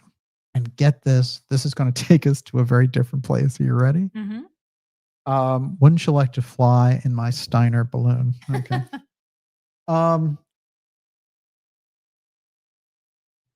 Steiner gives such rich insight on the esoteric level for the assassination of Franz Ferdinand that I think it's going to give us a lot of insight here. Quote, may I remind you, I've often mentioned it, that the death of the Archduke Franz Ferdinand of Austria is one of those concealed events of the present day. Despite all that occurred on the external physical plane, I have stressed especially that if the physical and spiritual worlds are taken together, then for them as a totality, there was something present before the assassination of Franz Ferdinand that became different after the event. It does not matter in such cases what things look like in its external Maya. What occurs inwardly is the important thing. As I told you, what rose up out of the soul of Franz Ferdinand into the spiritual worlds became a focal point for very strong, powerful forces. and much of what is now happening is connected with the very fact that a unique transition took place between life and so-called death, so that this soul became something quite different from what other souls become. This is strange already. But he's telling us, and he has said this as a background, that there's something very unusual about the Duke right off the bat. He's already coming out of a mystery center. So he is to lead a different Austro-Hungarian Empire. I've said that someone who's lived through recent decades in a state of spiritual consciousness must know that one of the main causes of today's painful events is the fear in which the whole world was drenched, the fear that individuals had of each other, even though they did not know it. And above all, the fear that the different nations had of one another. If people had seeing eyes with which to track down the cause of this fear, they would not talk as much nonsense as they do about the causes of the war. This is World War I we're talking about, which he's in the middle of. And by the way, Steiner's saying, hey, look, I'm putting all this out now because anthroposophy and the mystery schools, what's the point if we're going to have World War I? I'm putting it all out. So, continuing here, he says, if people had seeing eyes, they'd know what the real causes were. It was possible for this fear to be so significant because it is woven in as a state of feeling into what I described to you yesterday by means of examples. Please regard this as a sketch, but drenching everything in this aura of fear, that soul was connected in a certain particular way with this aura of fear. Franz Ferdinand was embodying all the feelings of the nation at that point, their fear of war, their fear of the other countries and all the rest of it. And he had a strength, apparently, that was rising up to transform the entire region. So he gets targeted by these groups that are looking at him because they want terror campaigns, they want the fear, they want the war. Therefore, that violent death was in no way merely an external affair. I told you this because I was able to observe it, because for me, it was a particularly significant event that is connected with many aspects of what is going on at the present. I do not suppose that such things, which obviously ought to be kept within our circle, have been talked about all over the place outside our circle. The fact is, however, that I have been speaking about these things in various branches since the beginning of the war. And remember, Steiner's right in the middle of it. There are witnesses who could verify this. Hermann Bahr's book, which is called Ascension, very interesting, appears much later, only quite recently, yet in it there appears a passage that I shall quote in a moment. And I would ask you to pay attention to the following fact. Within the circle of anthroposophical spiritual science, there are indications that are given about an event that is spiritually very important. Then a novel written at a later date is published, and it's Bahr's novel, and I'll explain who Bahr is in a moment. But in it, there is found a character who always appears to be rather foolish. He's actually a prince in disguise. He appears as a foolish person who performs lowly tasks. From a poster, he's living in a rural area when all of a sudden he learns of the assassination of the Archduke, Franz Ferdinand. Whereupon he makes the remark which almost causes him to be lynched and leads to his being locked up, for any police force would naturally be convinced that somebody making such a remark immediately after the assassination must be party to the plot. So I'm going to explain this a little bit, but there's a character in this novel who is by this famous author in the period, Hermann Bahr. Hermann Bahr operates around anthroposophy, and Steiner's giving all these lectures. This guy is in the audience and he's taking notes and stuff. And he comes out with this novel, and in the novel, he has a character named Franz, who is actually a prince, somebody sent from a mystery center, who's undercover as peasant, basically. But when the assassination happens, he spits out all this information and he says, oh, it wasn't just one person, it was this network, and he gives all this information, and the townspeople around him are like, this guy must have been involved, get the police, and they almost lynch him. So he's basically, kind of a mystery figure himself who has incredible psychic knowledge of this event. Let's go a little further. Though there are many miles in between the one event happening in Sarajevo and the other taking place in Salzburg, nevertheless, to the police, in its wisdom, that man must be a party to the plot. And remember, this is just in Herman's novel.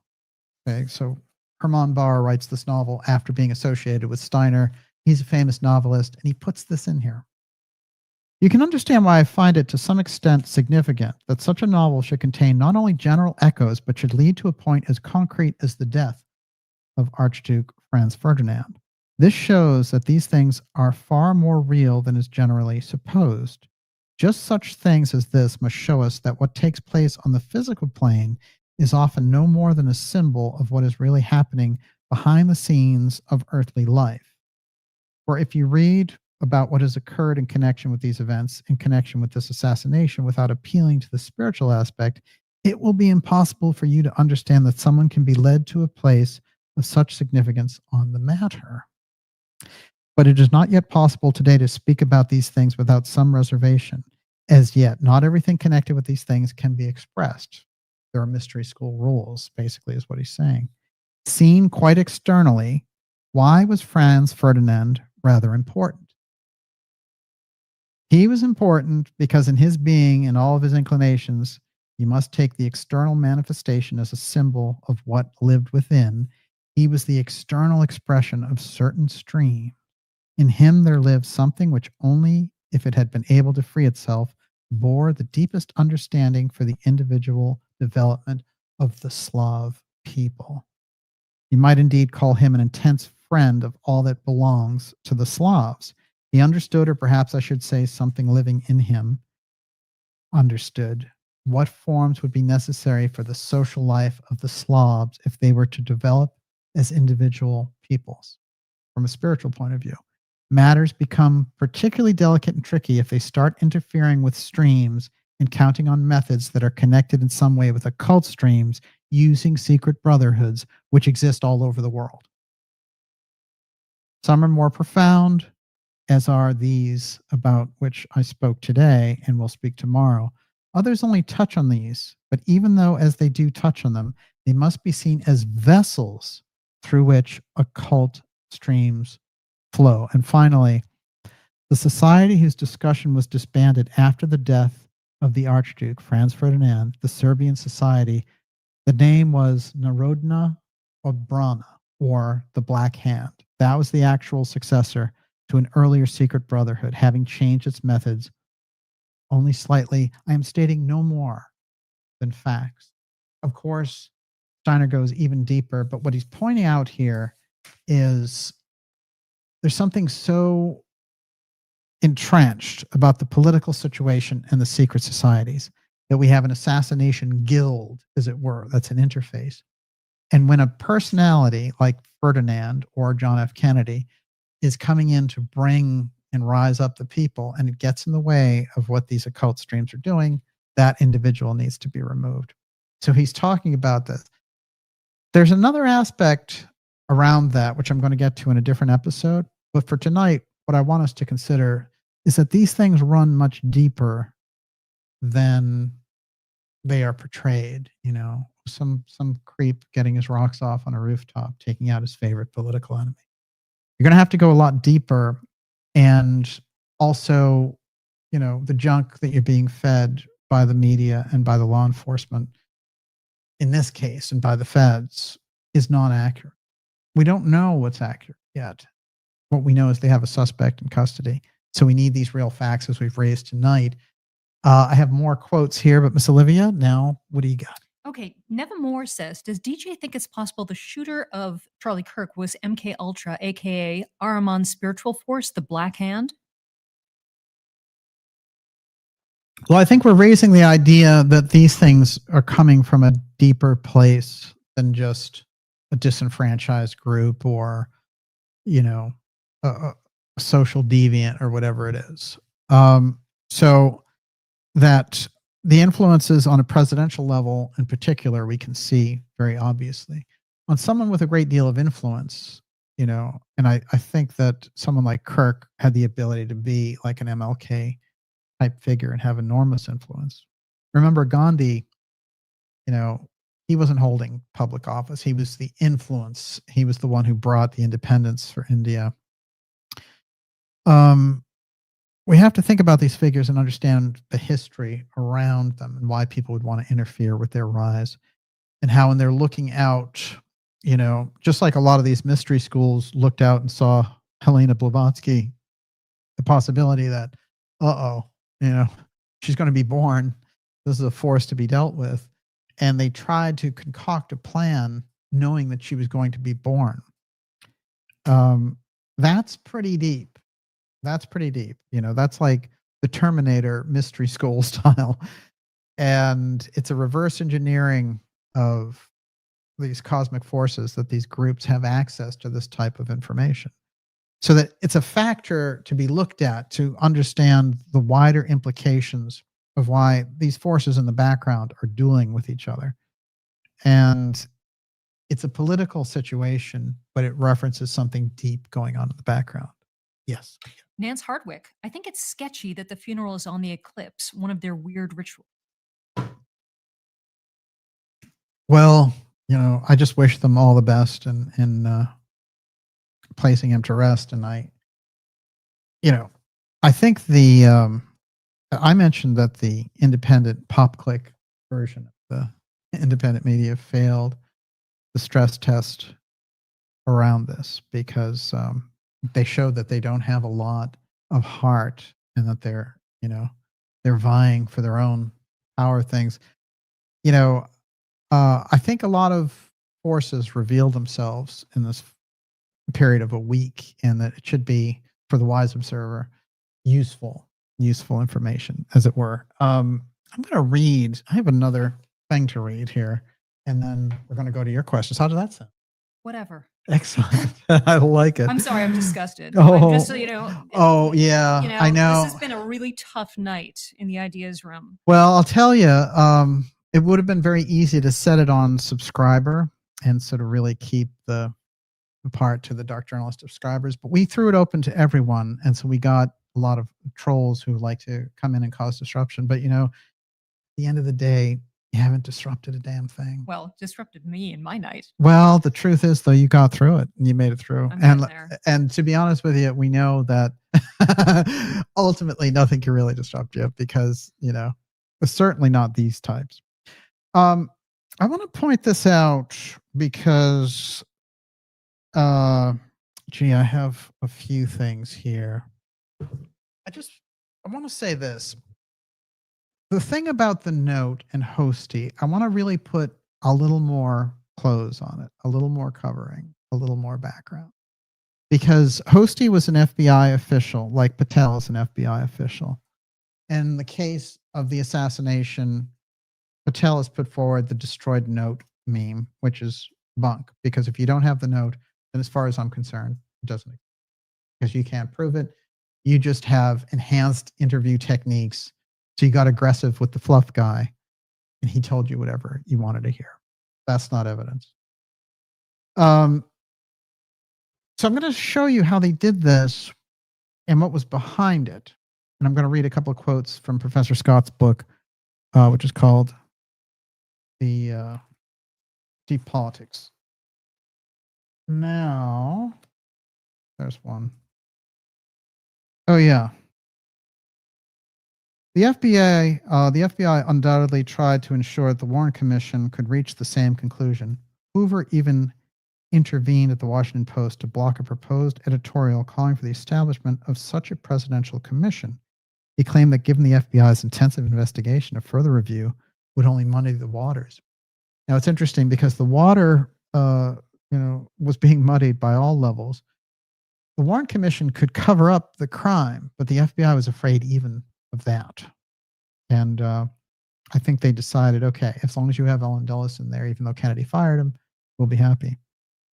Later, when the commission member Allen Dulles warned his old CIA colleague James Angleton that the Warren Commission was considering hiring its own investigation staff, Angleton passed the warning along to the FBI, and the FBI Deputy Associate Director Alan Belmont. He noted that the commission should be discouraged from having an investigative staff as a first step, moving to limit the number of copies the first secret FBI report was made available to on the commission. So they were trying to hoard the information and just have those guys be a plastic front, just in case, like there were dissenters to the Warren Commission. It was never publicly stated until after the report, years after. When it came out, it didn't say this guy dissents, that guy dissents. Two different dissenters on the Warren Commission who didn't believe the magic bullet and all that other fairy tale. This is by no means an accident, but Justice Department policy that the Warren Commission found itself dependent on the facts from the FBI, which had already decided that Oswald is the one who committed the assassination and that no one else was involved. This dependent made it virtually impossible for the commission to check out independently published allegations backed by a hearsay report that the name and phone number of FBI agent James Hosty were in Oswald's address book, that Oswald was an FBI informant. The FBI, when it learned of the commission's interests in Oswald's position, pre-assassination, and his FBI contacts, they did belatedly confirm that, in fact, Hosty, his name was in the address book. Earlier, however, the FBI had provided powerful typewritten transcript of Oswald's address book in which the Hosty entry was omitted. So they took this out of the evidence. The FBI was like, we can't have one of our own guys in his book. So they literally tampered with the evidence. So you have to understand, we find this out decades later, but the evidence was tampered with. So in the Patel case with Robinson, we're at a very early stage with this, but you see how things can just be fixed. Just like the chat, the Discord chat doesn't make any sense. It is massaged, put in place. That's why there's no timestamps there. That's why it's, here's how I did it and all the evidence against me, right? So we have to understand there's a track record of deception. And we can't wait, 20, 30 years to find that out. We need to get to the bottom of those things now. All right, a little more. The House Committee confirmed in 1979 that the Hosty entry had been deleted in the retyping of the memo. It called the incident regrettable. But trivial. No, it's not trivial. If the assassin of the president has an FBI agent's number in his address book, that's a pretty big deal.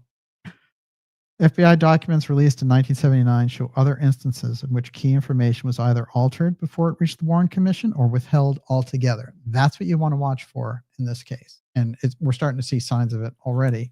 Now, a little more on Hosty and the destroyed note. Remember, destroyed note 1963, destroyed note 2025. Method. Pay attention to the method. William Sullivan, who investigated the Hosty Oswald matter for Hoover, later told Kurt Gentry that he had no doubts that Hoover ordered the destruction of the note. That's the FBI director now. He also recalled that some other documents were missing, the nature of which he could not recall. One possibility, which we shall explore in chapter 16, is that Oswald was indeed an FBI informant, as Carlos Bringier had rightly guessed, and that in Dallas, James Hosty, the FBI liaison in gun running cases, was using Oswald to investigate gun running by Odio, Sylvia Odio, and other Cuban groups.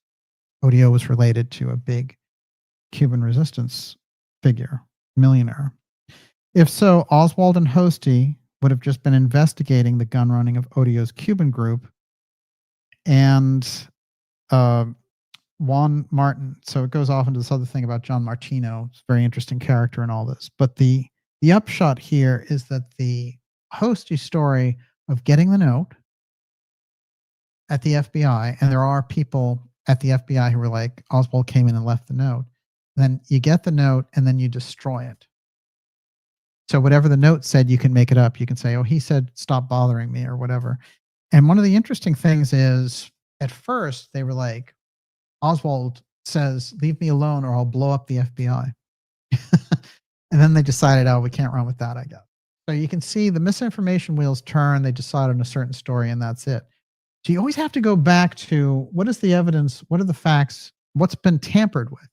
And even documents can be tampered with. DNA can be tampered. You have to have a very foolproof setup. Video footage can be tampered. If you have the video footage from the Robinson event staring directly at that roof, they should release it because it would prove beyond a reasonable doubt that there was somebody up there shooting, and then you could tie that directly to Robinson. Instead, you have all this weird half-baked stuff. Somebody jumping off that roof with a bendable thing. Doesn't look like there's any rifle in there to me. And all of the weirdness of the phony Discord and all the rest of it. They're trying to patch this together without presenting actual evidence, and the media is buying it. That's why you see the New York Post and all the rest of it. But they're being careful because no law enforcement people are, for example, confirming the picture of the New York Post, as I mentioned earlier. Everyone, you're watching the Dark Journalist show. Whew, now we're talking. This is Dark Journalism. You're going deep. And it's X Series 205, The Assassination of America Revealed. I haven't forgotten Paris Flamand. I'm going to mention him tonight and quote from him. I have his book right here. And his book was eliminated from history. Go ahead and try to find it, as it were. Miss Olivia, before I go any further, you're up. Me on TV says Tyler Robinson is from a Mormon family. Any thoughts on Mormonism and occult and intelligence agency connections? Oh, no question. Well, what happened, Mormonism is fascinating right from the outset because Joseph Smith is seeing angels and finding ancient documents, and, the stuff kind of looks Egyptian, and it's all upstate New York and Vermont, and, then it marches across the country, and Utah becomes its power base. There's all kinds of unusual things about Mormonism. And most importantly, there's so many honest people, just trying to find the Latter-day Saint movement, who are involved with it. But I'm just talking about these external things that try to infiltrate and all the rest of it. And part of that infiltration over the years has been the Central Intelligence Agency, and they've gotten an incredible stronghold on Mormonism and the Mormon Church, unfortunately. So yeah, you have to look for that. But of course, when we look at Tyler Robinson and his own history, we get into interesting territory because his uncle was Special Forces, right? Got that one out. The uncle was deeply involved in the military. And then you also, his family profile, we don't know a great deal about it. We know that he had younger brothers, and his parents, they wiped their Facebooks and all the rest of it. But they have pictures of him young with guns and stuff like that. And yet the grandmother was like, oh, he was afraid of guns. He didn't shoot guns. So there's some disconnect in the story that they've given us. Also, where was all the practicing going on for Robinson and his incredible shot at Kirk? There's not a lot of explanations here. Very thinly veiled evidence, and everyone on the independent side, and on the mainstream side has accepted a lot of real bunk. So hopefully that situation changes as more comes out. Of course,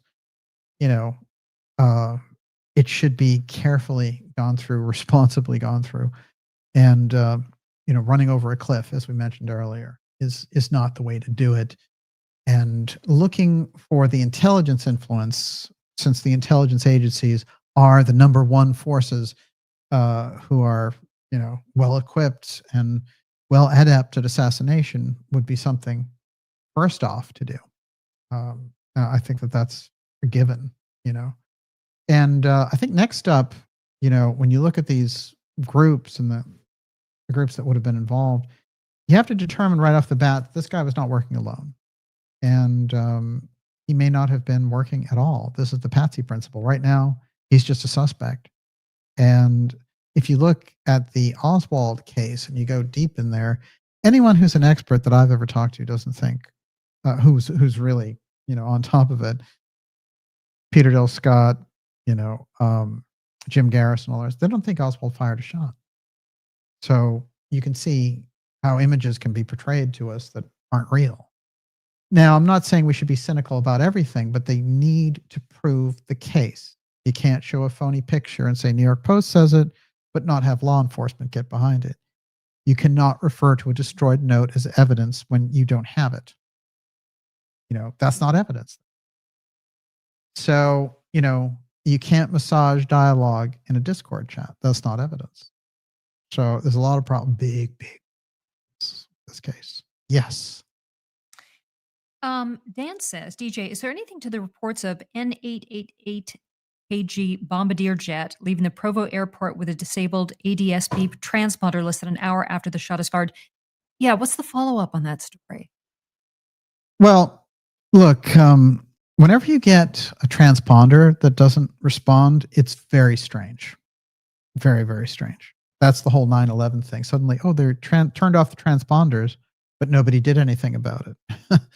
And they didn't call in the proper forces because, they couldn't get in touch with the Secretary of Defense. Totally ridiculous in 9/11. But in terms of the flight, there have been a couple of different explanations for it. So officially, I haven't dismissed it, but I don't think automatically because that flight took off. The only thing that's suspicious is that the transponder was turned off. So it's inconclusive is how I would look at it. Hopefully you get more information on it. Yes. Traditionally, you'd go to a safe house anyway. Yeah, absolutely. Well, we know the whole Dairy Queen thing. There he is hanging out 6 hours later. I'm just saying if it was someone else. Yeah. Oh, yes. Yes. Then you let everything blow over. You let the Patsy get caught. And then you casually leave the country. Right? Absolutely. Yeah. And, that whole thing in the chat, I have to read just a couple of things of that because just a little bit, because I think of it as arc absurd. And when it gets arc absurd, that's when I think we're in, that's some kind of territory. One of the things that they had to say in there, which stood out to me, was the whole thing about, my old man is going to be, PO'd if I don't get that rifle. I don't think 22-year-olds say my old man. No, I don't know if I copied this down. I'm looking for it, but somebody said that running it through AI, like ChatGPT, it was written by a 50 to 65-year-old yes. law enforcement officer. Yeah, I know. And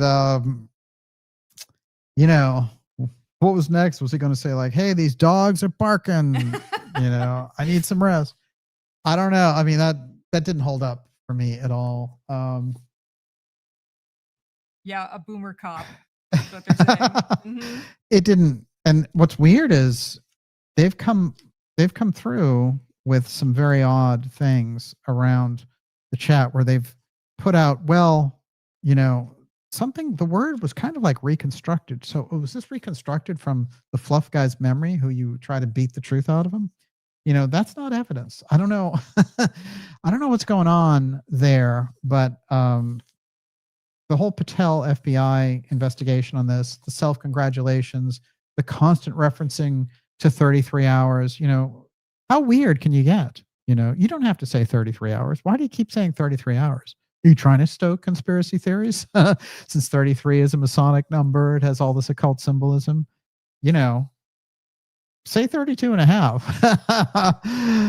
But 33. Say a day and a half. Yes. It's an absurd thing to say. It Jonathan is. Kiner said Charlie Kirk in Gematria is 33. Oh, whoa. Well, yeah. I'm going to actually close this section with a couple of Oswald things. In fact, I think we kind of covered the text. In fact, one of the things I like to show is that the pictures that they were putting out about Oswald in his backyard were also, flashed on the cover of Life magazine and all the rest of it. Now we can look at it and see it's stupid Photoshop of 1960s variety, and yet it convinced a nation that this guy was holding a rifle, a pistol on his hip, and a communist manifesto. I am guilty, guilty, guilty. Well, there was a policeman who was a military intelligence guy who had just come onto the force a couple of months before the Oswald,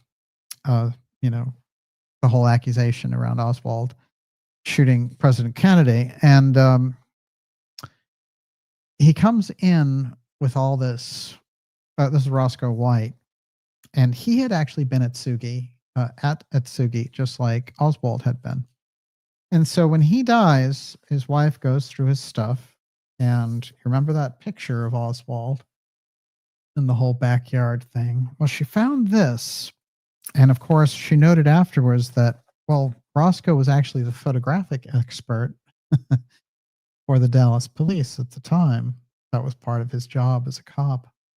And there, in fact, is his kind of prefab version of putting the Oswald backyard photos together. So remember, that's 1960s evidence. That's what they were able to sell them, and they still use it. But, you know, it's incredibly debunkable and very easy to see that. And I think we've put that across. But when you look at it, this is what they're willing to do to cover their tracks. And they have the ability to get people to go along with them. So my general position is not to accept what they've put forward so far, and not to go over a cliff with what somebody else might think it is, or inject other things like state actor. The important thing is to get to the facts of what's going on here. And Yeah, if we can at this point, it just seems like, you know, what can you believe and from whom? Yes, it's an excellent point. Remember that all of the official experts in the Oswald case, all of the, you know, holding the official line, the official story, all said that Oswald couldn't have known David Ferrie. David Ferrie he worked for the CIA, he worked for the mafia, he did hypnosis, he was into mind control, he, you know, recruited people for intel. That's what he did. He was a drug runner. And you know, they said it for years, and they used all this evidence. They were like, well, he wasn't in the Civil Air Patrol at the same time. He couldn't have even known him. This is a conspiracy, all the rest of it. Then one picture shut them up. And there it is. And what you see in that picture, this blew away Posner and all those ridiculous debunker creeps. You know, that's Lee Harvey Oswald. And over here is David Ferrie. And in fact, there are records, and he was in David Ferrie's unit for 1.5 years. Well, that's a pretty good amount of time to recruit him into intelligence. And that's exactly where that comes from. So Oswald was in Ferrie's Civil Air Patrol unit, but for 40 years, they financed on the intelligence side people to go out to the media and say, no, these other people are, you know, making up conspiracies in their basement or whatever.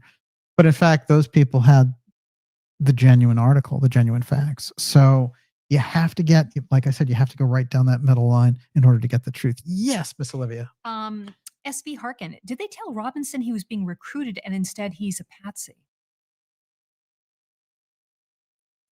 Oh, yeah, they could have told him a lot of things. He could have been under mind control from the word go.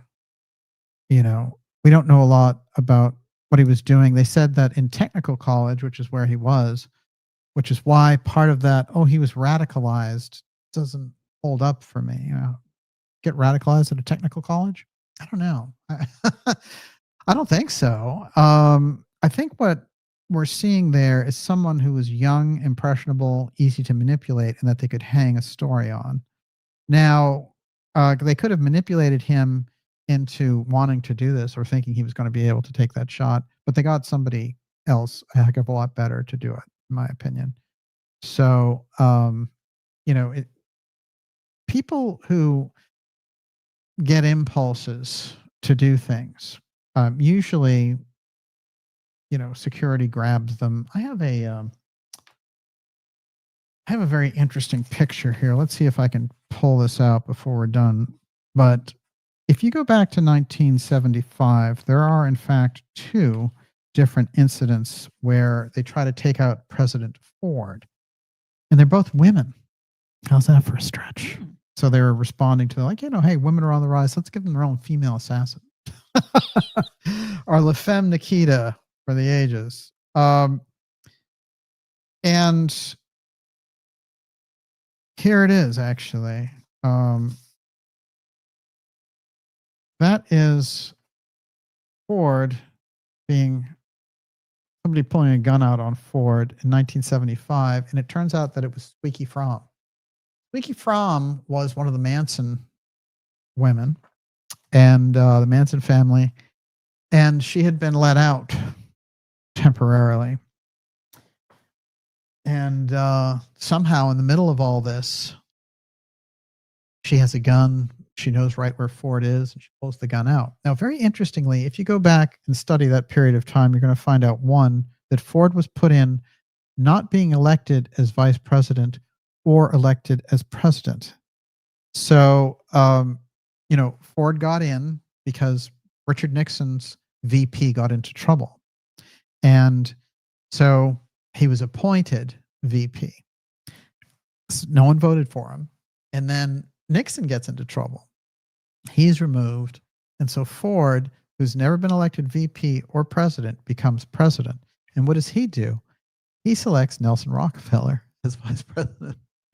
And as soon as he gets Nelson Rockefeller as vice president, blammo, 2 different assassination attempts that almost succeed. And Squeaky, the only thing that she had to say later, they had some like Playboy interview or something with her, and she said there was a conspiracy deeper with this, and she never said what it was. But obviously she was a really, she was a good mind control candidate to use. Manson had already mind controlled her after all. And then Manson had a history of being mind controlled through that whole period, and then pretending to be a hippie. Remember, this guy wasn't even a hippie. He was already in his mid-30s when all that stuff took place. And he had just glommed on to that whole thing as an identity. So there was a lot of mental manipulation. That is the MK Ultra program. It's right in the heart of these assassinations, whether it's Squeaky Fromm, Mark David Chapman, John Hinckley Jr. They're all mind controlled. There's no question about it. And very often the people involved, they don't have any shooting skills. Even Oswald was known as a terrible shot. So what you need is a profile. And that profile needs to say this person is disgruntled with the world. They have mental issues. They're lonely, and they have anger toward a political figure. And in the case of Hinckley, it was really interesting because it was, I'm in love with Jodie Foster. I'm going to kill Reagan for you. How is that going to get you Jodie Foster? And, but there's a lot of things, just like Chapman, I'm going to take down Lenin. There are a lot of crisscrosses if you study it, and we could be here all night discussing those connections. I'd be happy to do it, in fact. But one of those connections, in the case of Chapman and Hinckley, is the World Vision Church. And of course, Hinckley was close to the Bushes. He was in fact planning to have. There was a note that Hinckley was going to have dinner. His father was going to have dinner with the Bushes the following week. So, they were close. And Hinckley's father and Hinckley's family supported Bush. They were big time, oil people in the Republican Party. And they sent Hinckley off around the world on the World Vision tours with the churches. And they did the same thing with our friend, Mark David Chapman. They had these guys ready to use at any time. And, Hinckley, who they released him, I think, a couple of years ago. And, he has no memory of any of this stuff. Mark David Chapman thinks he's guilty. The evidence in the Mark David Chapman case, a guy just came out with some deep research. And I've always heard things around this case that were like this. But none of the Lenin case ever came up. And then people think in the back of their heads, well, Lenin, he was a celebrity, he got killed. Lenin was so politically active before. He'd taken 5 years off, yes, but he was a political force. And as we did in the last program, we went through that and how Chapman doesn't make any sense the way he's portrayed, because he's a world traveler. He's hanging out in Beirut, in 1977, 1978. No way, and then he shows up in New York living a great life. He's got all this money. He's hiring escorts. He's living in a posh hotel. He's hanging out outside the Dakota. Where's he getting all that money? This guy worked for $3.25 an hour. So somebody is putting these people into position when they need them. That's the fact. Yeah, everyone, you're watching the Dark Journalist Show. It's X Series 205, Assassination of America Revealed. We've gone deep in here things. There's still a couple things I want to get to, but I want your questions first, Miss David Olivia. Termina, DJ, supposedly Robinson's father received $1.2 million as a reward for turning his son in. Isn't this just a naked bribe that suggests a complex intelligence operation? I thought he turned that down. I think he neither got it nor turned it down. I just think it's not active. So that story, you need a little more, when they publish something like that, they need actual details for us to take it seriously. And we need to go through the whole article to see exactly what their sources are, because I'm showing you that there's a lot of obfuscation in this case. And most of the stuff that's been pinging around is misinformation. A lot of it comes from the podcast world because they love to drive the audience, and they have incredible advertising dollars pumping them up, but they're not saying anything that's useful. So you have to go back and adopt a research point of view. You have to go into a deep mind again. You have to find your inner Peter Dale Scott. You have to find your inner Paris Flamand to get to any bottom on this, because otherwise, that PodClick thing, the PopClick, I'll do it eventually. The PopClick world is being driven. There's incredible money behind those podcasts and their very superficial treatment of these very deep subjects. So you got to be careful, because you're in a swamp, and make sure you get the good, potent, solid information from solid sources, and make your own decisions at the end of the day. Yes. I'm going to bundle these. These are really important. Okay. David Termina, more than anything else, Charlie was known for his ability to engage with those with whom he disagreed. It seems like they want to destroy that concept and have us go to war with ourselves. Yes. Nena says, if this game of the obsters is about creating more separation and hate, do you think it's being successful rather than what Charlie Kirk wanted to talk about, which is Jesus? And David Allen, doesn't it seem that a lot of Americans so passionately Republican or Democrat are radicalized now? Oh, yeah. Well, there's a program to radicalize everybody for the war of all against all, right? They did it with the COVID op.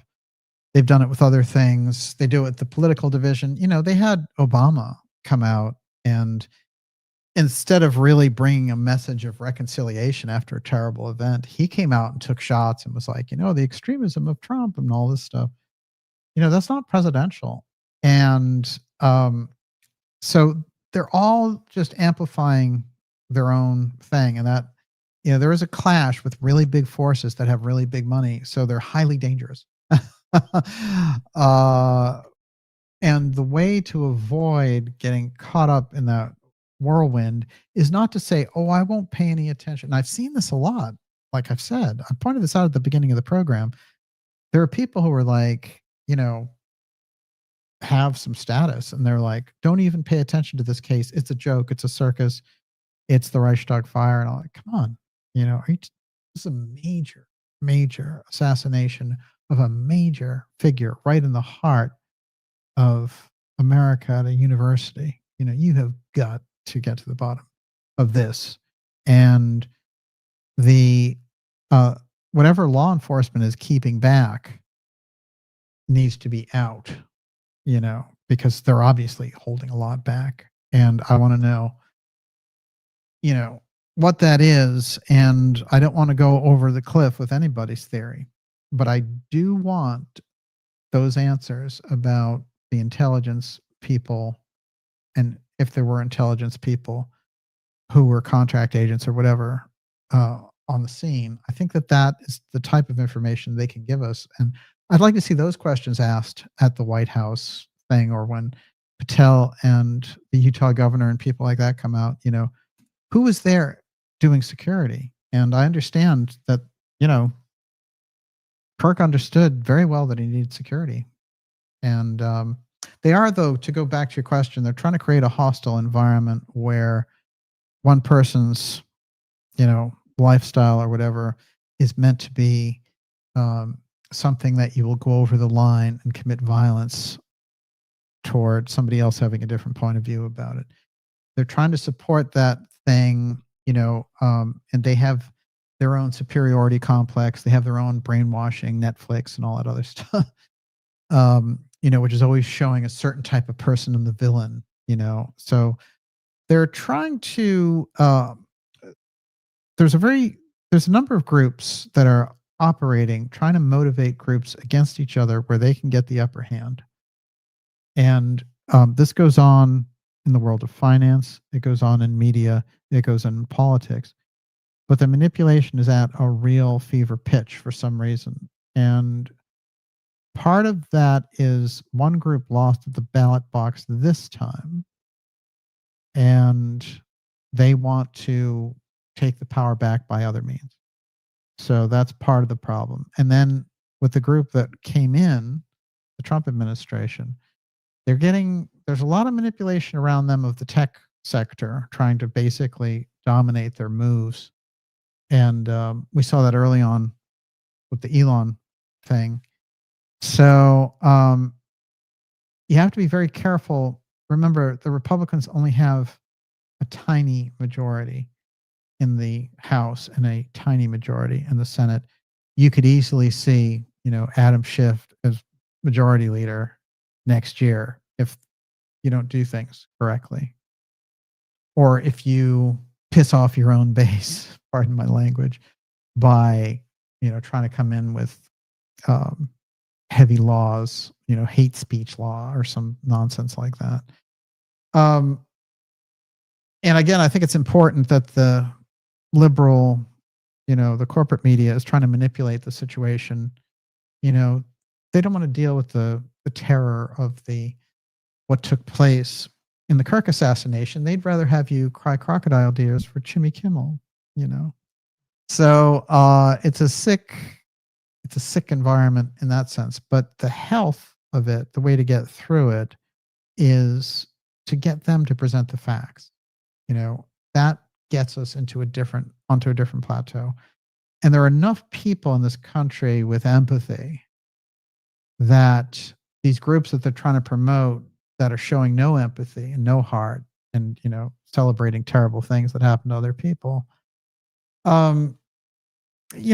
it makes them less relevant. I'll put it to you that way. And so, the empathy is a big part of our human spirit in America and around the world. Yes. Can we talk about motivations of this administration now about declaring Antifa a terrorist organization? Well, I just hit on the whole speech thing. I don't think, look, in this period we were talking about, like 60s, 70s, and 80s, you had things like the Black Panthers and stuff like that. And you had different programs against them. I think it's tricky. You're going to have to approach it with a real good legal framework, and you're going to have to track it directly. Now, there's incredible manipulation. You see what the Trump administration did, shutting off USAID. They shut down a number of groups and a lot of that false media support where they were giving out billions here and billions there. That is much more effective, in my opinion, than trying to strong arm, local government or trying to strong arm from a federal policing level. So again, I would say if you already have momentum and winning from things like, taking out USAID and all the money they were giving to support these very anti-American causes, then you're already you're already moving in the right direction. So you don't want to get tripped up. And that's why I would like to hear people like Vance be more sensible and stop trying to be like a Trump mini-me and be like, yeah, that jerk or whatever, that's not, I've pointed this out before, but that's kind of a falsification of his personality. There's a lot of wonkish, like he's really like a big thinker and that's what he needs to bring forward. And the personality or tough guy thing with him doesn't fly. I don't know. I think that's part of the PR there. So you're not concerned about an overreach? Well, we'll have to see what they do. I think that they are putting out feelers and saying we don't want this to grow, and we don't want groups trying to take over towns like they did with Portland a couple of years ago and stuff. So, no, of course you have to be concerned about the overreach of the federal government whenever they get in power, and you have to be able to push them back. Absolutely. David Allen, I suspect AI is being used to fast war game these events and then prepare all the false trails of distraction like dark insider trading. Well, there is an AI factor going on here, and it is sorting out scenarios. It's interesting. Musk announced, he was like, the entire algorithm is going to be run by AI by the end of the year. And I remember thinking, my first glance at that was like, wow, AI determining what really should be going on in a major platform like Twitter. No way, I'm not buying it. I think there also should be ethical guardrails built in for saying, look, we have AI, and you can only replace, say, 20% of your workforce max with it, because otherwise you're just going to have all these people thrown out of work. And, if you can move it in over time, you're going to have to wait because you can only take so much of your workforce and replace it with this. And there's all kinds of ways for governments to, get together and get real legislation around something like that. The problem is there will be places like China, where they'll just install it anyway with no ethical guardrails because they haven't been known to have any. So there's, you're going to have to coerce other governments to work with that also. But nobody's looking at that. They're just looking at their profit factor and not thinking about it. Because as we know, that top 1% is controlling 50%, they're holding 50% of the wealth, and the bottom 99% has the rest. That's an imbalance. When something gets top heavy, what happens? Right? So instead of going down that route, figure out the balancing act. Now, here's a problem with what they talk about with AI and how they're discovering this and discovering that. Look, they've had artificial intelligence since the 1960s. They're way, way ahead of it. They're way, way ahead of us in relation to it. And so when you're looking at that, you have to keep in mind that they already know a number of the outcomes with AI. They already know what it can do, but they're also 50 some odd years ahead of what it can do. So what they're rolling out to the public and doing the hand wringing over and stuff is stuff they're 50 years ahead on already. So that's part of the problem. That's why this show gets at the advanced technology, the exotic technology question, the UFO file question. And I wanted to point out that there was a Kennedy researcher. I have her letter. I found this in the archives, and whenever the Kennedy and UFO file questions overlap, I pay attention because I know there was a big battle that got drawn out there. But this is Sylvia Marr, and she's talking all about Paris Flamand, who, as I mentioned, the Assassination of America was an incredible synopsis of his decades of looking into the forces that were behind the assassinations of the Kennedys, Martin Luther King and others, but particularly the Kennedy assassinations. And the work that he was able to cull and put together, he put together in a fascinating 1,600-page 4-volume set called The Assassination of America. Now, it took me years to get it, because it has by and large disappeared, been taken off. Paris Lamond died in 2013. And some people, of course, have written to me and say, yeah, I have the volumes. I finally did get the entire set. And they are Paris's.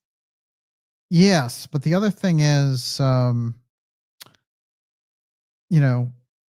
it took, how long did it take? Like a year and a half, something like that. Mm-hmm. And you cannot, I'm telling you, like, if you look for the Assassination of America, you won't find it. And I think there's a reason for that.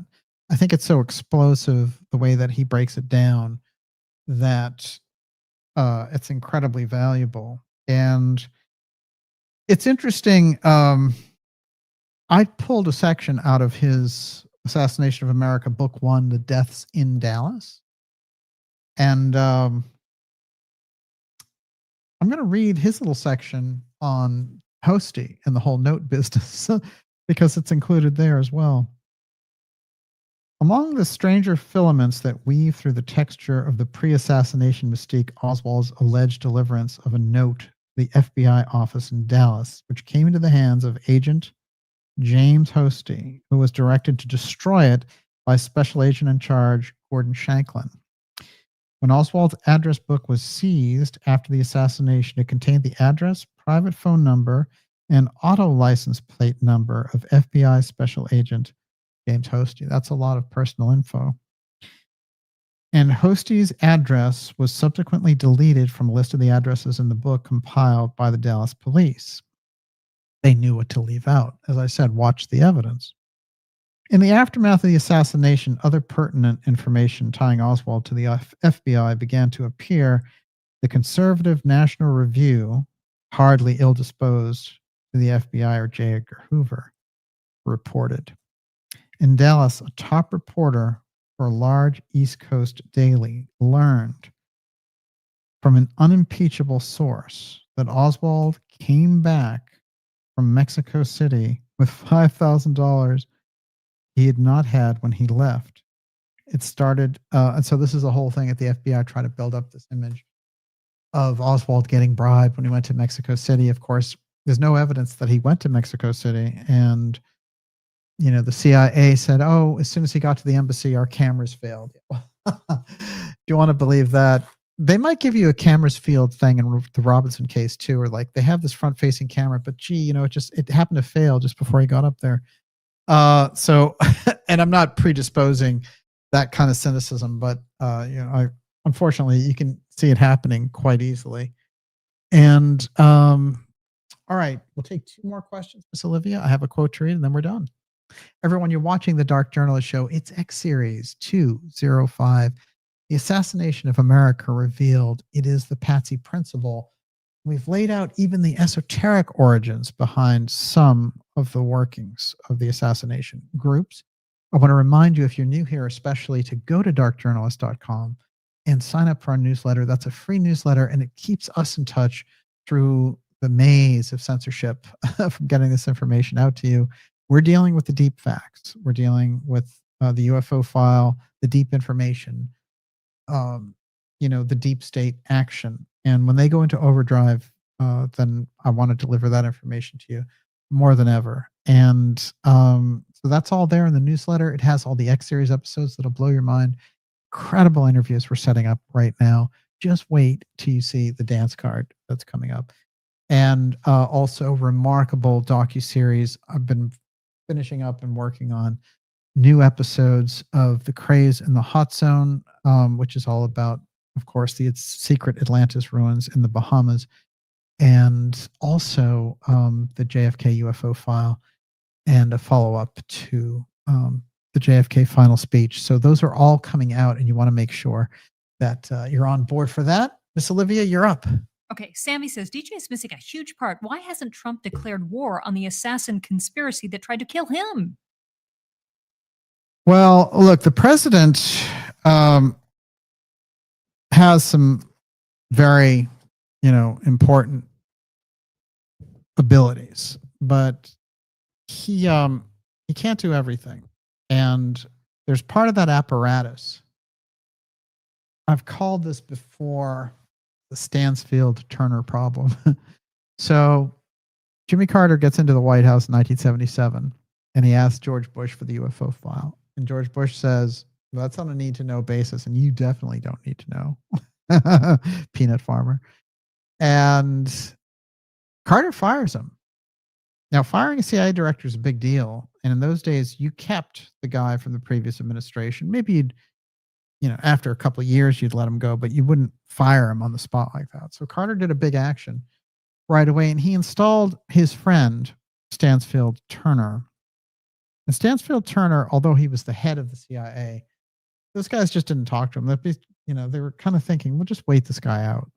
So they went offshore and formed something called the Safari Club, which was still involved in kind of like, rearranging the world, the Iranian revolution, and manipulation of oil prices, all these different things they were still doing. They just weren't doing it under the direct umbrella of the CIA. And there's a bunch of agents from that period that are, really, I mean, it's very interesting to trace their footsteps because they're so involved in the heart of all these things. And they set up things like the Nugan Bank in Australia. There's a huge money laundering thing that goes on. But Stansfield Turner can't do anything about it because he's an outsider. And even though he has the title, he doesn't have the connections in order to handle that CIA. So Carter finds out pretty quickly that he's got the same CIA problem that Kennedy did or that Nixon did. And Nixon actually said, look, the tapes came out recently that Nixon said to Helms, and he recorded them. We have the tapes of this now. It's not supposition. He says to him, look, they're going to get into talking about who killed JFK, all right? And I want to know all the things that you have on your side about what the CIA did so that I can protect you. I've always protected your dirty tricks things because I think it's important for the country and all this stuff. But I need to know, like, what was going on here, who was involved as far as the who shot John part of it. So Nixon was facing off against Helms. And so I think the CIA was like, forget about this. We've had enough of this guy. Here comes Watergate to pull this, situation out. And as soon as they get him out, they get Bush in as CIA director. So, you get some idea of what's going on there. These people have faced off against their intelligence services.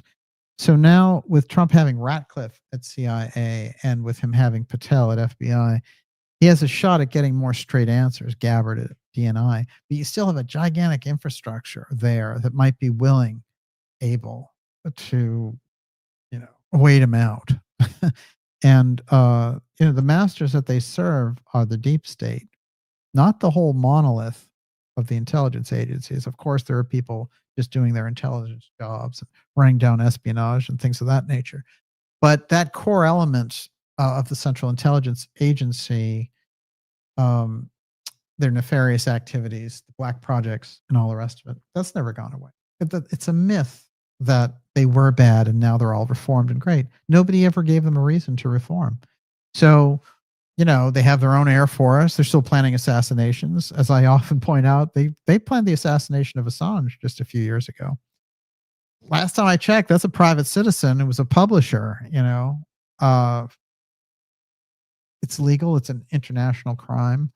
They were planning it. It was actually Trump that stopped them from doing it. Mike Pompeo was all set to lay it down.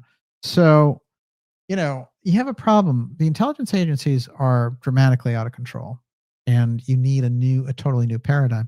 Right now, I think the Trump people are outsiders. So when you say Trump needs to get to the bottom of all this, well, he installed a lot of people this time that he didn't do the first time. But I still think it's hard, for the president doesn't have the kind of control over the intelligence agencies that he should. The executive branch, they should serve at the pleasure of the president. But in my opinion, they don't. Yes. Luminessa Lux. I think we have two deep states. One is challenging the other in the shadows and vice versa. And Christian Irwin, do you believe there's a possibility that the deep state involves entities beyond our understanding? Well, that's what I got at tonight with Steiner's work. He was giving us a hint that these assassinations aren't just human political problems, that there's a deep clash in those secret societies in the background. And those secret societies, they deal with things like the astral plane and, they have all kinds of moves available to them on that side. And I understand, we have to deal from as many political facts as we can, but I think we get insights from people with a great demonstrated history like Steiner, who gave us spiritual science, anthroposophy, who came out of theosophy and gave us eurythmy, the Waldorf schools. I mean, you cannot deny the incredible contributions of this person. So if he's telling us that there's an harmonic core that is operating through this assassination and fear events and arresting our attention, it's very much reminds me of the investigations of Gurdjieff and Ouspensky on the mind control that was going on during the Russian Revolution. And there's a wonderful book by P.D. Ouspensky about the Russian Revolution, and it's letters from Ouspensky back to a friend of his in Britain from Moscow, letters from Moscow, and how the entire government that was there one day is just collapsing and the Bolsheviks are taking over. And, you know, what he says is there are all these weird rumors everywhere. And the rumors are, you know, food is going to be $300 for an egg and, and all these things that cause the chaos that cause them to go into this overdrive. Well, now they have the ability. I mean, they use television very well for this, for propaganda, but now they have these phones and the smartphones and the technology that is rifling right through people's minds. I was walking around today in Harvard Square, you know, we're right over, it's a great, lovely view of the Harvard campus and everything else. And 3/4 of the people, the younger people who were walking around, they were just deep in their phone, walking, looking deep in the phone. Now I can appreciate it because, you know, you have things that you need to do and all the rest of it. But if you don't have situational awareness in public, and if you're sucked out of your being to that extent, you can be manipulated pretty easily. And so, you know, I'm very pro technology. As you know, I came out of technology in some ways because I was an editor for a very popular tech magazine for a decade. So I got to meet all those people and I got very involved on the tech side. But it's very interesting. That technology needs to go hand in hand with some aspect of our wisdom. And I will give us this quote tonight. I thought I wasn't going to get to it, but I have the perfect lay-in now.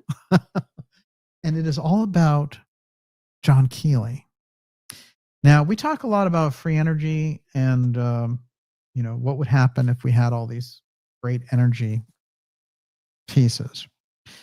And it's quite fascinating because Steiner says so much, as does Blavatsky, about John Keeley and the great motor that he invented. And it used a psychic ether energy. And it was this advanced technology that he was able to bring through. I was looking for my Steiner picture here. Oh, there it is. Great portrait of Steiner there. 1911. Look at that one. Mm-hmm. So here's what he has to say. And there's a very key comment in here. Watch.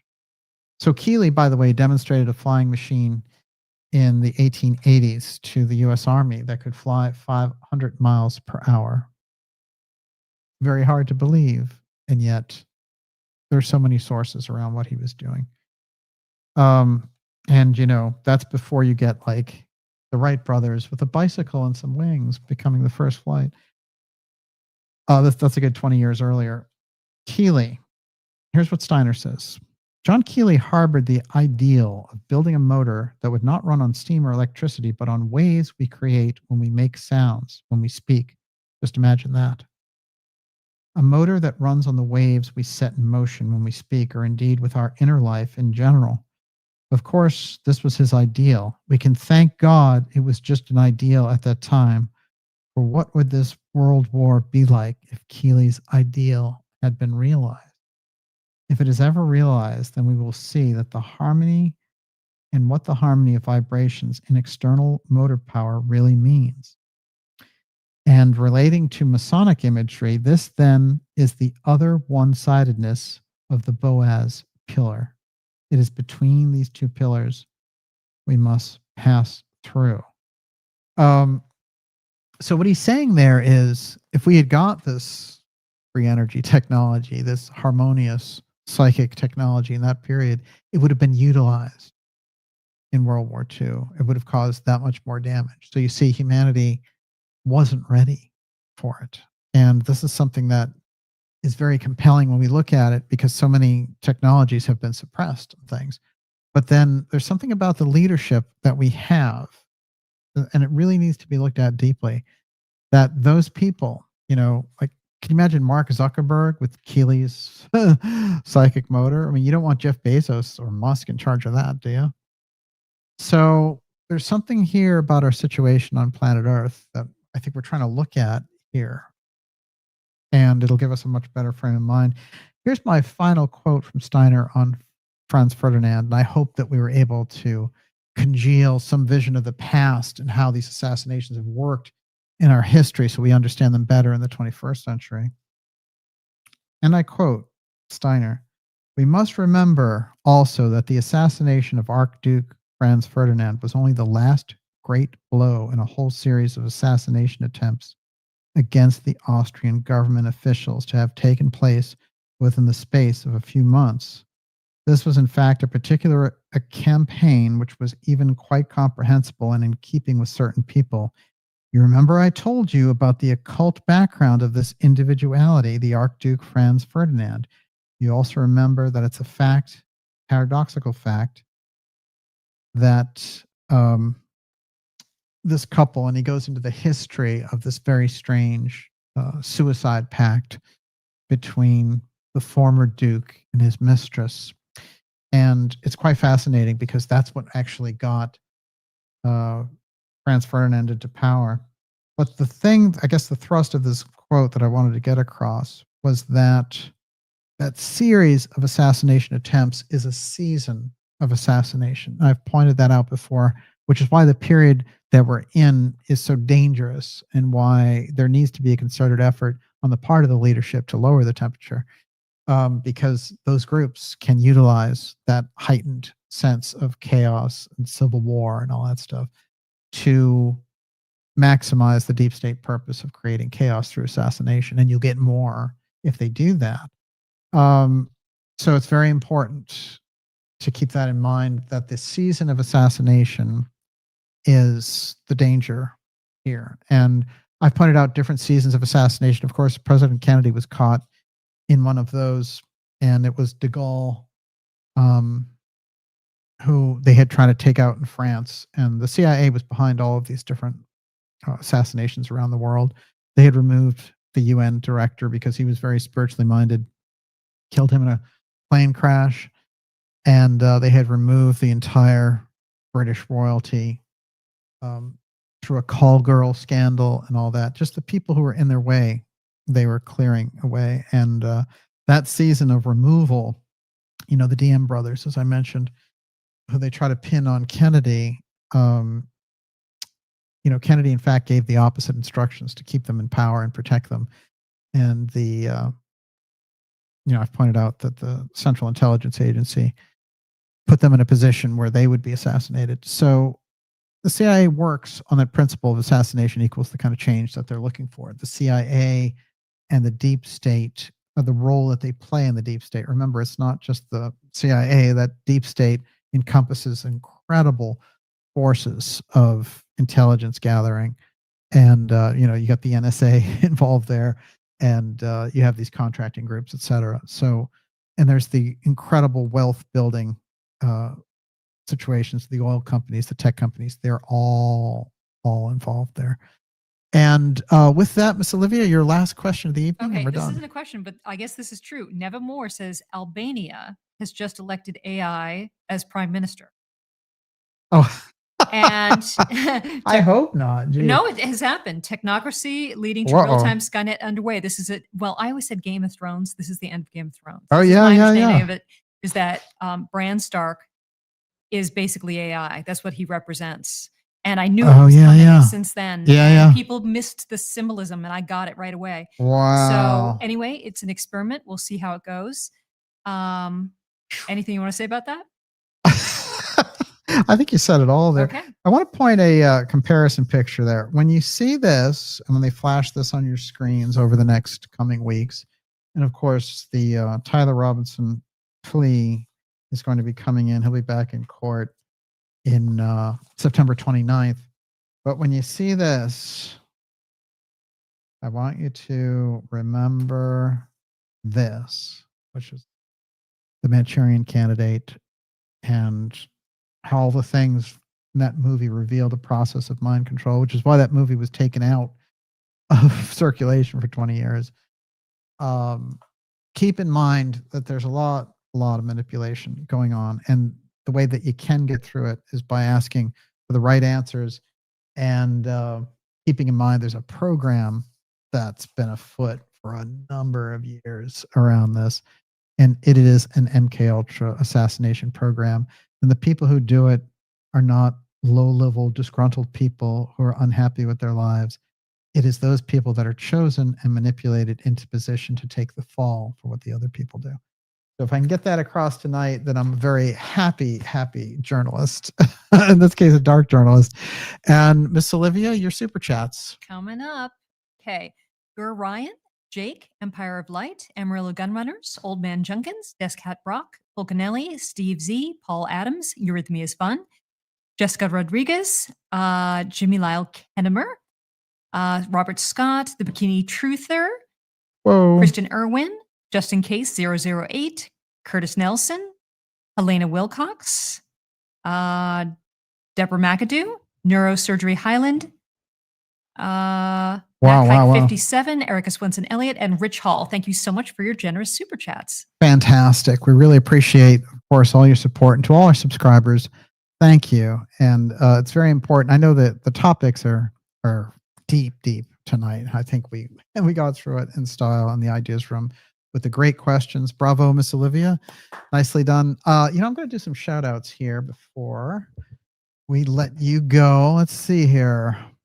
Johann Wolf, Darla Cash, much gratitude to all. We shall prevail. I like that. We shall prevail.